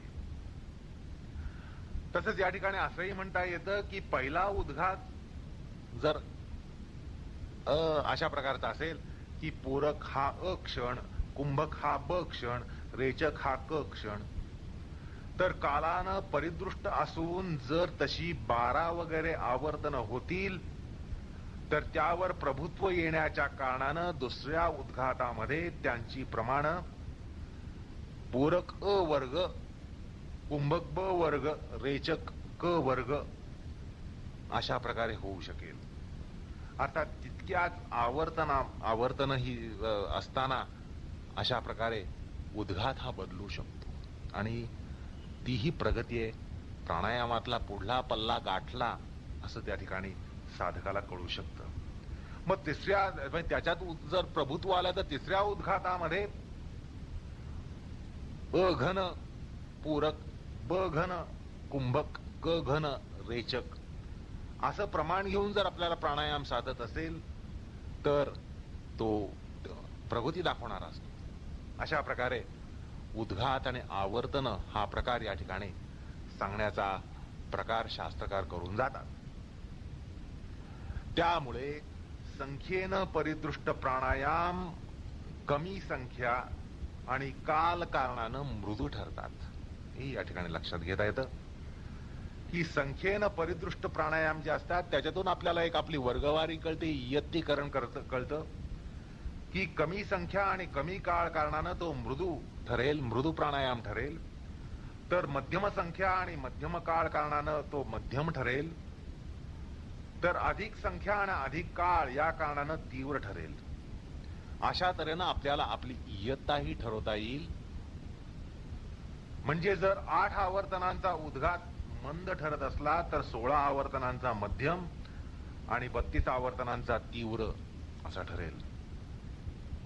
तसाच कालदृष्ट्या अ ब क हे जर प्रमाण मृदू ठरलं तर अ वर्ग, ब वर्ग, क वर्ग हे प्रमाण जे ते मध्यम ठरेल आणि अ घन, ब घन, क घन हे प्रमाण तीव्र ठरेल. अशा प्रकारे आपल्याला थोडी कल्पना या ठिकाणी येऊ शकते. अर्थात भाष्यकारांच्या वक्तव्याच्या अनुषंगानं या ठिकाणी तो प्रकार या ठिकाणी थोडा विस्तृतपणे सांगण्याचा प्रयत्न केला. या ठिकाणी संख्येच्या दृष्टीनं मृदू मध्य तीव्र प्राणायामांचा निर्देश भाष्यकार दाखवताना म्हणतात एवं मृदू मध्य एव तीव्र इति संख्या परिदृष्टः. आम्ही हा प्रकार पदरचा सांगितलेला नाहीये, भाष्यकारांनी असा निर्देश केलेला आहे. एवं मृदू मध्य एव तीव्र इति संख्या परिदृष्टः. अर्थात तसेच मृदू संख्येचा, मध्यम संख्येचा आणि तीव्र संख्येचा प्राणायाम हा नियमित होतो. अशा कालतः मृदू मध्य तीव्र प्राणायामाचा निर्देश स्मृतीतून आढळतो. जसा या ठिकाणी भाष्यकारांनी संख्याच्या दृष्टीने सांगितला तसाच कालतः मृदूमध्य अधिमात्राचा प्रकार आहे असं कुर्म पुराणामध्ये उत्तरार्धामध्ये सापडतं. 11वा अध्याय 35वा श्लोक. मात्र 12 मंदः चतुर्विंशति मात्रकः मध्यमः प्राणसंरोध षट त्रिंशमंत्रिको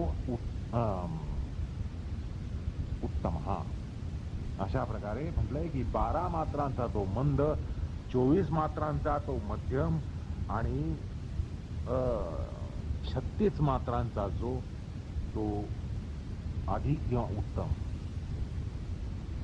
अशा प्रकारे या ठिकाणी एक प्राणायामाची वर्गवारी इयत्तीकरण सुद्धा नियंत्रणाच्या दृष्टीने, नियमनाच्या दृष्टीने, परीक्षणाच्या दृष्टीने महत्वाचं असतं. हे थोड्याशा विचाराने लक्षात येतं.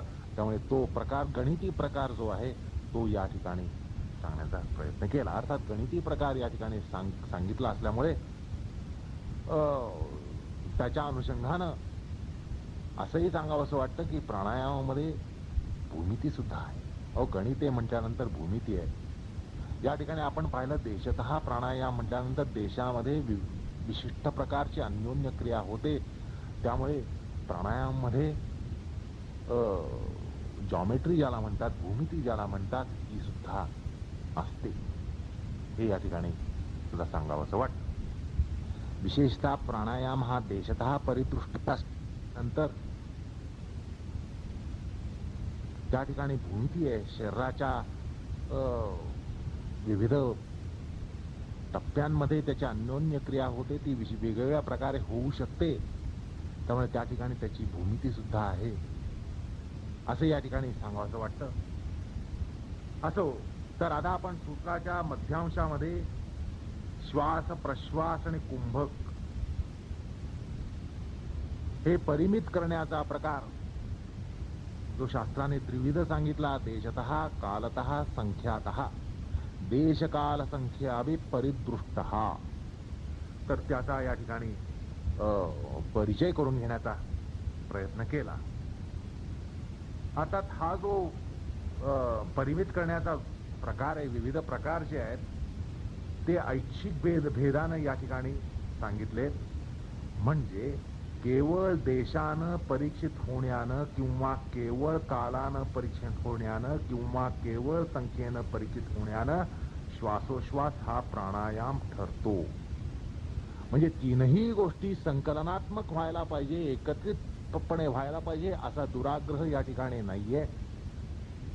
तर प्राणायाम हा काही वेळेला विशेषतः साधकावस्थेमध्ये काही वेळेला केवळ देशतः परीक्षित किंवा केवळ कालतः परीक्षित किंवा केवळ संख्यातः परीक्षित असा होऊ शकतो, व्हावयास हवे.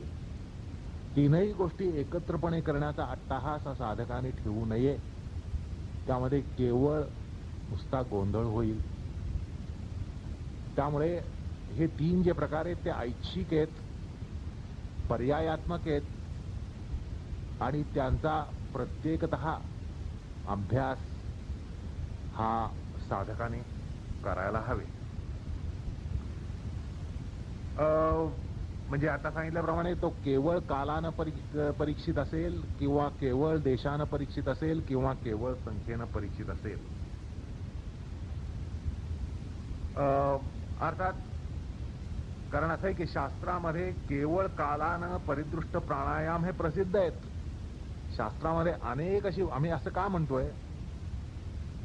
म्हणतोय याला प्रमाण काय, या तर्कशुद्धता कशी, शास्त्रशुद्धता कशी, तर सांगण्याचं कारण असं की शास्त्रामध्ये अशी अनेक प्रसिद्ध वचन आहेत, अनेक वचन आहेत किंवा शास्त्रामध्ये असे निर्देश आहेत की ज्या ठिकाणी प्राणायाम हा केवळ कालानं परिदृष्ट असल्याचं सांगितलंय.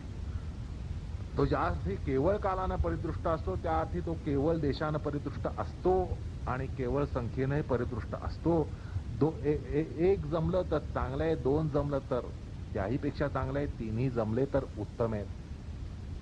अर्थात या ठिकाणी हाणामारी करून तीन गोष्टी साधायच्या नाहीये. त्या तीन गोष्टी स्वाभाविकपणे व्हायला पाहिजे. त्याच्यासाठी लागणारं ज्याला प्रावीण्य म्हणतात ते प्रावीण्य हस्तगत व्हायला पाहिजे किंवा कौशल्य या गोष्टींद्वारा ते प्राप्त व्हायला पाहिजे.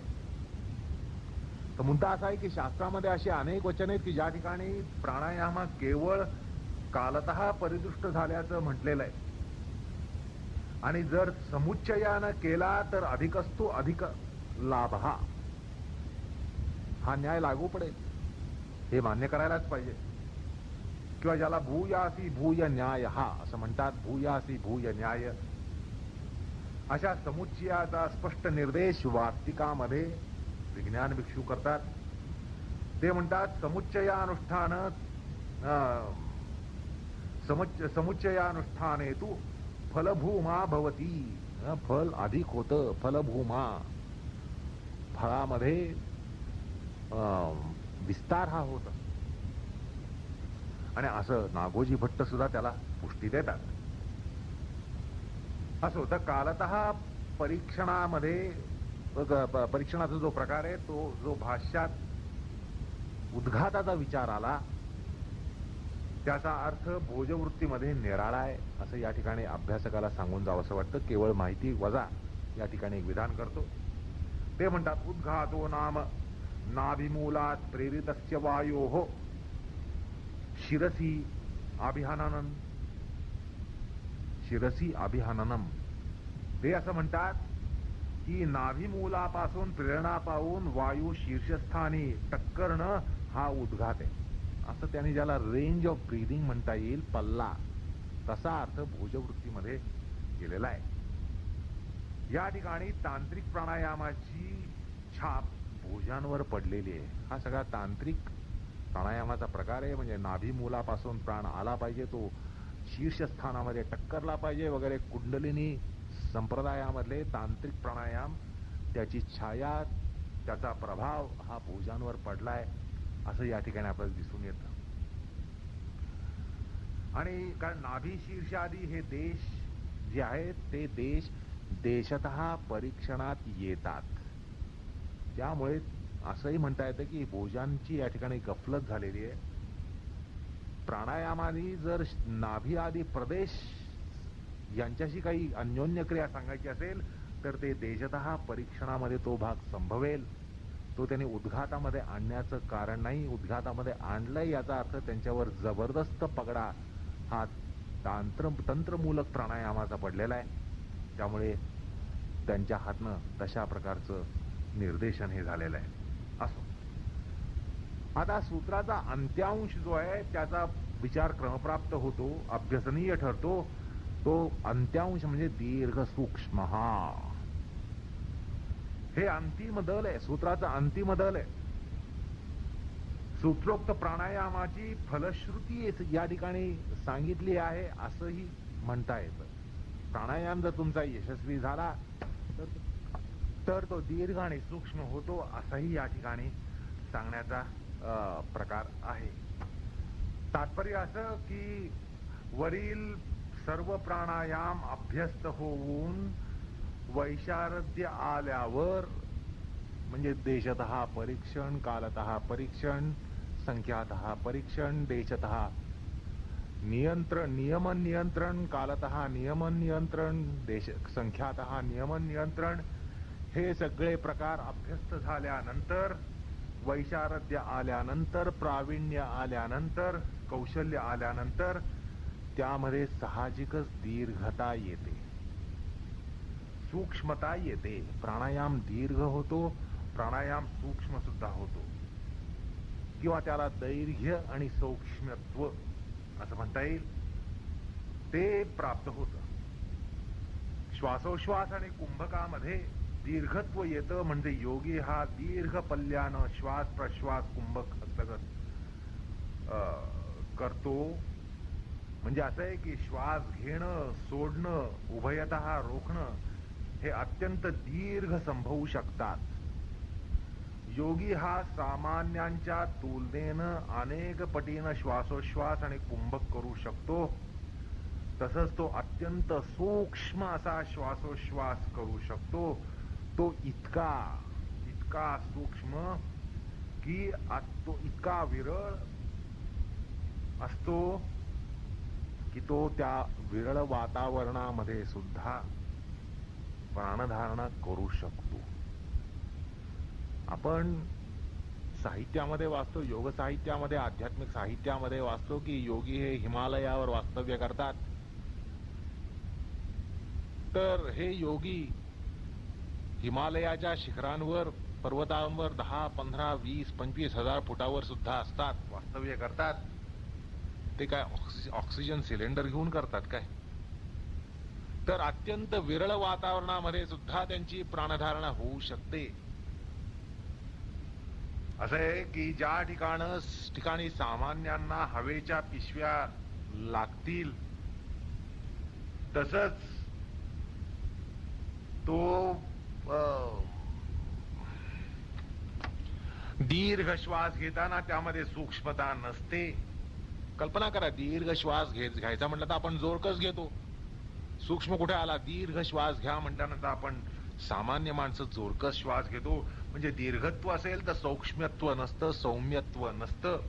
सौम्यत्व असेल तर दीर्घत्व नसतं. सौम्य सूक्ष्म श्वास घ्या म्हणजे तो दीर्घ होत नाही. ही आपली मारामार थोड्याशा अनुभवानं आपल्याला लक्षात येते. म्हणजे आपल्याला दीर्घ श्वास घ्यायचा म्हणजे जोरकस घ्यावा लागतो, आणि सूक्ष्म श्वास घ्यायचा म्हणजे अपर्याप्त श्वास घ्यावा लागतो, किंवा सोडण्याच्या बाबतीतही तसंच होतं. पण योग्याला प्राणायामामध्ये वैशारद्य आल्यानं त्याचा दीर्घ असून सूक्ष्म असतो. कारण तुमच्या आमच्या बाबतीत असं होतं, दीर्घ असेल तर सूक्ष्म नसतो, सूक्ष्म असेल तर दीर्घ नसतो. या दोन्ही युगपत काही जमत नाहीत गोष्टी, पण योग्याला या दोन्ही गोष्टी युगपत साधतात. हा महत्वाचा भाग या ठिकाणी लक्षात घेण्यासारखा आहे. अर्थात या दीर्घत्वासाठी किंवा सूक्ष्मत्वासाठी किंवा दैर्घ्य सूक्ष्मत्वासाठी उपरनिर्दिष्ट प्राणायामाचं तंत्र हे शास्त्रतः योग्यतः हाताळलं गेलं पाहिजे. त्याच्या पथ्यापथ्यांना सांभाळून ते हाताळलं गेलं पाहिजे, आणि त्याच्या दीर्घ अभ्यास अनुष्ठानाद्वारा ते शक्य होऊ शकतं. म्हणून भाष्यकार म्हणतात, स खलु अयम एव अभ्यस्तो दीर्घ सूक्ष्मः. स खलु अयम एवम अभ्यस्तो. आतापर्यंत जे सांगितलं ते सगळं अभ्यस्त झाल्यानंतर ते दीर्घ सूक्ष्म होतात, असं भाष्यकार त्या ठिकाणी सांगतात. अर्थात यामध्ये प्राणायामाभ्यासामध्ये दीर्घकाळ नियमबद्धता, सुसूत्रता, योग्यता ही असावीच लागते. आता प्राणायामाचा विचार करताना म्हटलं की केवळ श्वास प्रश्वास हा काही प्राणायाम नाहीये, हे आपण सुरुवातीलाच पाहिलं. त्यामुळे या ठिकाणी श्वासोश्वासाचं दीर्घत्व, सूक्ष्मत्व म्हणजे जो विशेषार्थ प्राप्त होतो त्याचा निर्देश काय आहे, त्याचा नेमका अर्थ काय आहे, तुम्ही काय म्हणत समजाल? दीर्घत्व आणि सूक्ष्मत्व श्वासोश्वासामध्ये म्हणजे तुम्ही काय समजाल? आपण काय समजणार? दीर्घ श्वास घेतला, अनेक सेकंदाचा, कदाचित एखाद्या मिनिटाचा किंवा त्याहीपेक्षा अधिक काळाचा श्वास घेतला, तेवढ्या वेळपर्यंत तो रोखला, मिनिटापेक्षा किंवा त्याहीपेक्षा जास्त रोखला, किंवा मिनिटापेक्षा जास्त वेळेपर्यंत श्वास सोडतच राहिला, आपली अशी कल्पना होते. तर त्याला आपण दीर्घत्व आणि सूक्ष्मत्व म्हणतो. किंवा दीर्घची काय कल्पना असते की बाबा सर्वसामान्यपणे माणूस विज्ञान सांगतं की 350 सीसी पर्यंत श्वास घेतो, आणि योगी त्याच्या 5 पट 6 पट घेऊ शकतो. अर्थात त्याच्या फुफ्फुसांची कार्यक्षमता ही वाढलेली असते. आपल्याला वाटतं की हा दीर्घ श्वास म्हणजे हा असा असतो, किंवा 6 पट श्वास घेतला म्हणजे तो दीर्घ झाला. शास्त्रामध्ये आजकाल योग आणि नव्य विज्ञान याचा एक अभ्यास होतो, त्यात असं सांगितलं जातं की सामान्यपणे माणूस 350 सीसी श्वास घेतो, आणि योगी हा त्याच्या 5 पट 6 पट श्वास घेऊ शकतो. 2000 ते 2500 सीसी पर्यंत श्वास घेऊ शकतो, किंवा 3-3.5 सीसी सुद्धा श्वास घेऊ शकतो. अशा प्रकारचे निर्देश आजकाल आपल्याला वाचायला मिळतात. पण परंपरेत काय ह्याचा अर्थ आहे हा लक्षात घेण्यासारखा आहे. परंपरेमध्ये काय सांगितलंय? वाचस्पती मिश्र निर्देश करतात, स खल्वयम प्रत्यहम अभ्यस्तो दिवस पक्ष मासादिक्रम क्रमेण देशकाल प्रचय व्यपितया दीर्घ. काय सांगताय, चक्कर येईल तुम्हाला जर अर्थ सांगितला तर. ते असं म्हणतात की प्राणायाम अनवच्छिन्नपणे दीर्घकाळ पर्यंत म्हणजे काय, सेकंद आणि मिनिटं काय. आपल्याला वाटतं की काही मिनिटापर्यंत श्वास घेतला म्हणजे काय, तो गिनीज बुक ऑफ रेकॉर्ड्स मध्ये जाईल. कल्पना करा, 2, 3, 4 मिनिटाचा श्वास घेतला किंवा 2, 3, 4, 5 मिनिटं रोखून ठेवला किंवा तसा सोडला. हे आजकालच्या नवीन उपकरणाद्वारा जर शोधलं, ज्याला स्पायरोमीटर्स म्हणतात, स्पायरोमीटरद्वारा ते त्याचं मोजमाप केलं आणि असं जर सांगितलं तर तो ताबडतोब गिनीज बुक ऑफ रेकॉर्ड्स मध्ये जाईल. पण तो अर्थ या ठिकाणी नाहीये. तो अर्थ या ठिकाणी नाहीये. ते म्हणतात या प्राणायामाला अनवच्छिन्नपणे दीर्घकाळ पर्यंत केलं जातं. दीर्घकाळ म्हणजे काय, दिवस पक्ष मास गणिक चालतो हा प्राणायाम. अहो, या ठिकाणी 5-25 आवर्तनांची मारामारी असते तुमची आमची. 5-25 आवर्तनं करायची म्हणजे मारामारी होते आपली. अर्थात या ठिकाणी 5-25 आवर्तनांचा प्राणायाम नसतो. दीर्घ सूक्ष्म म्हणजे 5, 25, 50, 100 आवर्तनांचा प्राणायाम नाही. तर हा असा परमयोगी दिवस पक्ष मास गणिक प्राणायाम चालू ठेवू शकतो, चालू ठेवत असतो. असा या ठिकाणी अर्थ आहे. दीर्घत्व म्हणजे काय, दीर्घ श्वास नाही. दीर्घत्व म्हणजे प्राणायाम हा असा दिवस पक्ष मास गणिक करू शकणं. कल्पना करा, 5 मिनिटाचा प्राणायाम, 10 मिनिटाचा प्राणायाम, 20 मिनिटाचा प्राणायाम, अर्ध्या तासाचा प्राणायाम आपण समजू शकतो, तासाभराचा प्राणायाम आपण समजू शकतो. पण या ठिकाणी दीर्घत्व म्हणजे दिवस पक्ष मास गणिक प्राणायाम चालतो, असा या ठिकाणी दीर्घत्वाचा अर्थ आहे. म्हणजे केवळ 2 मिनिटं श्वास, 2 मिनिटं कुंभक आणि 2 मिनिटं रेचक असा प्राणायाम या ठिकाणी नाहीये. जो आपल्याला अर्थ वाटतो दीर्घत्वाचा तो नाहीये. अर्थात दीर्घ पदाचा जो संप्रदायार्थ आहे तो वाचस्पती मिश्र सांगतात आणि या ठिकाणी फार मोठं असं प्रबोधन ते करून जातात. नाहीतर आपल्याला ह्याची कधीही कल्पनाच आली नसती. ते असं पुढे म्हणतात, परमनैपुण्य समाधी गमनीयतया च सूक्ष्मो न तो मंदतया. आपल्याला वाटतं सूक्ष्म प्राणायाम म्हणजे मंद श्वास. हा सूक्ष्म प्राणायाम नाहीये. केवळ मंद असा श्वास घेणं हा सूक्ष्म प्राणायाम नाहीये. तर असा श्वास समाधिगम्य मात्र असतो, समाधीमध्येच फक्त होत असतो, असा रहस्यार्थ सांगतात. तोही बहुमूल्य आहे. नाहीतर याचीही कल्पना आपल्याला आली नसती. सूक्ष्म प्राणायाम म्हणजे काय, अत्यंत सूक्ष्म मंद सौम्य असा श्वास घेणं, ही आपली सूक्ष्म प्राणायामाची कल्पना आहे. पण समाधीमध्ये जो काही श्वासोश्वास चालू असेल की ज्यामुळे काहीही हालचाल होत नाही, चित्ताची हालचाल होत नाही, तो प्राणायाम तसा तो सूक्ष्म असतो, असा रहस्यार्थ वाचस्पती मिश्र आपल्याला सांगतात. एकूण या प्रकाराचा थोडा गंभीरपणे विचार करा. दिवस पक्ष मास गणिक प्राणायाम चालतो, पायाला मुंग्या येत नाहीत. तुमची आमची काय हालत असते. पायाला मुंग्या येत नाहीत, पाठीचा कणा दाट राहतो,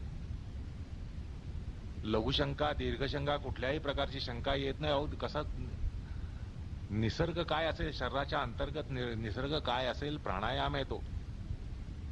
त्या ठिकाणी आहार, क्षुधा, पिपासा कुठल्याही गोष्टींची बाधा होत नाही आणि कशी होत नाही याबद्दल या ठिकाणी आपल्याला एक उत्सुकता असते. अहो, हा प्राणायाम आहे, प्राणामध्ये सगळं आहे. आपण आताच सुरुवातीलाच प्राणायामाचं वर्णन, प्राणाचं वर्णन करताना पाहिलं की प्राण हा सगळं आहे. सगळा आहे म्हटल्यानंतर त्याच्यात क्षुधा तृष्णा येणार कुठून. अर्थात योग्याला प्राणायाम हा सर्वस्व असतो. त्याचा आहार विहार झोप सगळ्या गोष्टी त्याच्यातच असतात. त्याला कुठल्याही गोष्टींची आवश्यकता त्यावेळे ठिकाणी भासत नाही. ज्यावेळेला तो अशा दीर्घ सूक्ष्म प्राणायामाला सिद्ध असतो किंवा तसा तो प्राणायाम करू शकतो, तितक्या वेळ त्याला कुठल्याही प्रकारची बाधा, कुठल्याही प्रकारचे खंड, अंतराय हे येत नसतात. या अर्थाने तो दीर्घ सूक्ष्म प्राणायाम असतो असं या ठिकाणी सूत्रकार शास्त्रकार सांगतात. तर या सूत्रामध्ये केवढा प्रचंड आशय साठलेला आहे हे या ठिकाणी लक्षात आलं असेल. आणि अशा प्राणायामामुळेच तो प्राणायाम चैतिक ठरतो. चित्तावर किती प्रकारचे वैश्विक परिणाम होऊ शकतील, किती श्रेणीचे होऊ शकतील, याची कल्पना आपल्याला थोड्याशा विचाराने करता येते. एखादा योगी जर प्राणायाम करत असेल तर त्याच्या चित्तावर किती प्रमाणामध्ये वैश्विकता ही येऊ शकते याची आपल्याला कल्पना करता येते. असा हा प्राणायामाचा प्रकार अध्यात्मविद्या, प्राणायाम नामक अध्यात्मविद्या ही ब्रह्मविद्या आहे, अध्यात्मविद्या आहे. त्याचा निर्देश या ठिकाणी होत आहे.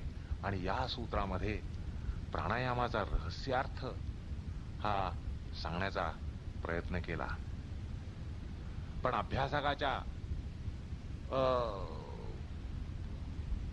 क्षमतेला हे जे विवरण केलेलं आहे हे विवरण पर्याप्त आहे असं वाटतं. या ठिकाणी प्राणायामातले बारकावे, त्याची सूक्ष्मता या ठिकाणी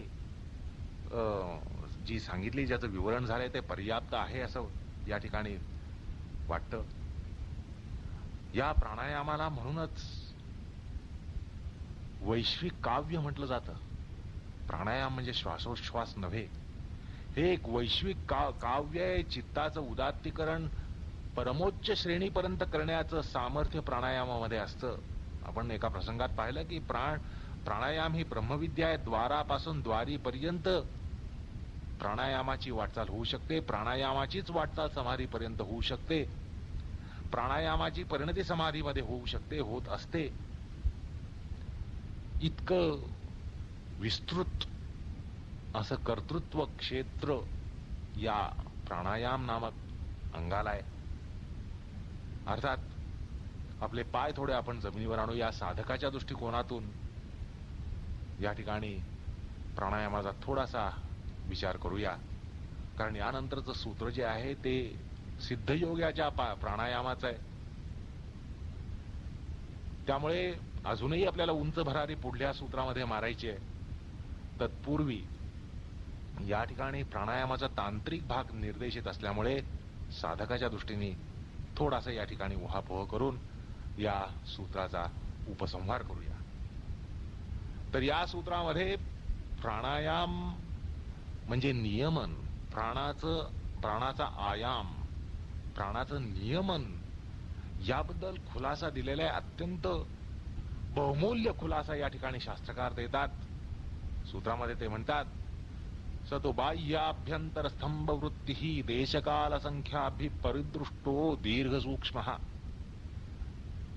बाह्याभ्यंतर स्तंभ वृत्ती असे 3 प्राणायाम असतात. पूरक प्राणायाम असतो, रेचक प्राणायाम असतो, कुंभक प्राणायाम असतात. 2 कुंभक प्राणायाम असतात. मुख्यतः 2 असतात. त्याचे उपभेद आपण पाहिले. आणि हा जो पूरक प्राणायाम आहे, रेचक प्राणायाम आहे, त्याच्याविषयी आपण विचार पाहिला की हा देशतः कालतः संख्यातः परिदृष्ट असतो, परीक्षित असतो. तो नियमित असतो किंवा नियंत्रित असतो. तसंच कुंभकाच्या बाबतीतही आहे. कुंभकही देशतः कालतः. त्यामुळे योग साधकाला पहिल्यांदी संवेदन क्षमता मिळवणं हे आवश्यक असतं की श्वास घेताना, कारण साधक काय एकदम प्राणायाम करणार नाही, तो श्वासाद्वाराच करणार. श्वास हेच त्याचं माध्यम आहे. सूत्रकारांचाही खुलासा आहे, श्वास प्रश्वास योहो गतिविच्छेदाः प्राणायामः. म्हणजे श्वास प्रश्वासाशिवाय प्राणायाम संभवू शकत नाही. श्वास प्रश्वास हा प्राणायाम नसला तरी श्वास प्रश्वासाशिवाय तो संभवू शकत नाही. श्वास प्रश्वास हे त्याचं एकमेव वाहन आहे. त्यामुळे श्वासप्रश्वासाच्या क्रियेमध्ये शरीरावर त्वचेपासून उपत्वचेपासून अंतरंगापर्यंत जे काही परिणाम होतात, फरक पडतात, ते हेरण्याचं सामर्थ्य पहिल्यांदी साधकामध्ये प्राप्त व्हायला पाहिजे. संवेदन क्षमता ज्याला म्हणतात, ती संवेदन क्षमता पहिल्यांदा त्यांनी प्राप्त केली पाहिजे. ती केल्याशिवाय परीक्षण नाही, परीक्षण केल्याशिवाय नियमन नाही, नियमनाशिवाय नियंत्रण नाही, नियंत्रणाशिवाय प्राणायाम नाही. त्यामुळे परीक्षणार्थ पहिल्यांदा संवेदना प्राप्त करून घेणं, सेन्सिटायझेशन ज्याला म्हणतात, सेन्सिटिव्हिटी ज्याला म्हणतात, ती साधकांनी प्राप्त करून घेण्याचा प्रयत्न केला पाहिजे. आणि त्यासाठी या ठिकाणी तांत्रिक उहापोह केला की देशतः शरीराचं विभाजन असतं. मौखिक प्रदेश, ग्रीवा प्रदेश म्हणजे घशाचा भाग, मौखिक म्हणजे चेहरा, आणि त्यानंतर घशाचा प्रदेश, ग्रीव प्रदेश, उरो प्रदेश, त्यानंतर छातीच्या पडद्याचा प्रदेश, त्यानंतर उदर प्रदेश, कटिबंधाचा प्रदेश, असे शरीरामध्ये विविध भाग असतात. आणि त्या भागांमध्ये प्राणायामातल्या श्वासोश्वासाचा परिणाम कसा, किती, कुठवर होतो, हे पहिल्यांदा अभ्यासकानं हेरण्याचा प्रयत्न केला पाहिजे. त्याच्यासाठी त्याने ती जी संवेदन क्षमता आहे ती मिळवली पाहिजे. आणि ती मिळवल्यानंतर त्याचं परीक्षण करता येतं. परीक्षण केल्यानंतर त्याच्यामध्ये परिनियमन करता येतं. परिनियमनानंतर नियंत्रण येतं. नियंत्रण हा प्राणायाम असतो. म्हणल्यानंतर त्याला काय करावं लागतं हे या ठिकाणी सहज लक्षात येतं. त्या श्वासोश्वासामध्ये गणित आहे, गणिताबरोबर भूमिती आहे. श्वास आणि प्रश्वास याची जाणीव कशा प्रकारे होते आणि ती विविध प्रकारे प्राणायामाच्या संकल्पनेत बसेल अशा प्रकारे त्याच्यामध्ये फेरफार करून संवेदन क्षमता ही वाढवता येते. श्वास हा वलयांकित असतो, म्हणजे श्वास वलयांकित घेता येतो. श्वास हा विविध आकारातून घेता येतो. तर त्याद्वारा संवेदन क्षमता मिळवणं आणि त्याचे परिणाम जे होतात ते लक्षात घेणं फार महत्वाचं असतं. की कुठल्या प्रकारचा श्वास आणि किती घनतेचा श्वास आणि किती वस्तुमानाचा श्वास कशा प्रकारचा परिणाम करतो शरीरावर, मनावर, तसंच उच्छ्वास, ह्या सगळ्याबद्दल ठोकताळे हे साधकानं गोळा करायचे असतात. ते अनुभवानं गोळा करायचे असतात. त्यांचा अभ्यास करून ते मिळवायचे असतात. श्वासाच्या विविध प्रवेगातून काय परिणाम होतो, विविध स्थानांवर काय परिणाम होतो, चित्तावर काय परिणाम होतो, विविध प्रवेग, विविध वस्तुमानाचा श्वास आणि उच्छ्वास ह्याचे परिणाम काय होतात हे या ठिकाणी अभ्यासकांना साधायचं असतं. आणि त्या ठिकाणी त्यांनी या गोष्टी सांभाळायच्या असतात की देशतः नियमन कसं करता येईल, देशतः परीक्षण कसं करता येईल. सर्वात प्रथम ते परीक्षण कसं करता येईल ते बघितलं पाहिजे. त्यानंतर कालतः परीक्षण, संख्यातः परीक्षण, या गोष्टी साधकाने अभ्यास करायला पाहिजे. गोष्टी ज्या सांगितल्या आहेत त्या अवगत होण्यासाठी योग्य मार्गदर्शन आणि त्याचा अभ्यास होणं हे महत्वाचं असतं. त्याद्वारा प्राणायामाशी परिचय आणि त्यानंतर प्राणायामाची साधना ही होऊ शकते. तर सर्वात पहिला टप्पा कुठला असेल या ठिकाणी, तर श्वासोश्वासाची जाणीव, साधारण श्वासोश्वासाची जाणीव, त्याच्यामध्ये केलेल्या फेरफारामधून होणारा जाणीवेतला फरक हा हेरणं या ठिकाणी अपेक्षित असतं. आणि एक संवेदन क्षमता मिळवणं, वाढवणं हे साधकाला अपेक्षित असतं. तर अशा प्रकारे या ठिकाणी या सूत्राचा विचार संपतो. आता पुढलं सूत्र कुठल्या विषयात आहे ह्याचा निर्देशापूर्वी एका प्रसंगात झालेला आहे. कुंभकाचे प्रकार आपण पाहिले. अष्टकुंभका, 8 प्रकारचे कुंभक. त्यात एक केवल कुंभक नावाचा प्रकार आहे. प्रयत्न निरपेक्ष असा कुंभकाचा प्रकार आहे. तो जो गुह्य असा प्रकार आहे त्याचा आपण विचार करणार आहोत. कारण सर्वसामान्यपणे कुंभक म्हटल्यानंतर त्याला पूर्व श्वास असतो किंवा उच्छ्वास असतो, त्यानंतर कुंभकानंतर श्वास असतो किंवा उच्छ्वास असतो. म्हणजे कुंभकाच्या आधी काय नंतर काय या प्रश्नाला 4च उत्तर असतात की कुंभकाच्या पूर्वी एक तर श्वास असतो किंवा उच्छ्वास असतो, कुंभकाच्या नंतर एक तर श्वास असतो किंवा उच्छ्वास असतो. पण गूढ असा एक कुंभकाचा प्रकार योगशास्त्रात आहे. तो जर तुम्हाला सांगितला तर तर्कबुद्धीला पटणार नाही, विवरण दिल्याशिवाय कळणार नाही. विवरण दिल्यावर तो निश्चित पटेल याची खात्री आहे. तर तो कुंभकाचा प्रकार असा की असा कुंभक की ज्याला पूर्वांगी पूरक नाही, रेचक नाही, श्वासही नाही, प्रश्वासही नाही, किंवा कुंभकोत्तर श्वासही नाही, प्रश्वासही नाही, अशा प्रकारचा जो कुंभक तो केवल कुंभक असतो. त्याचा आपण विचार करणार आहोत. अर्थात 51व्या सूत्राचा विचार करणार आहोत, पण तो पुढल्या प्रसंगात. कृष्णार्पणमस्तु.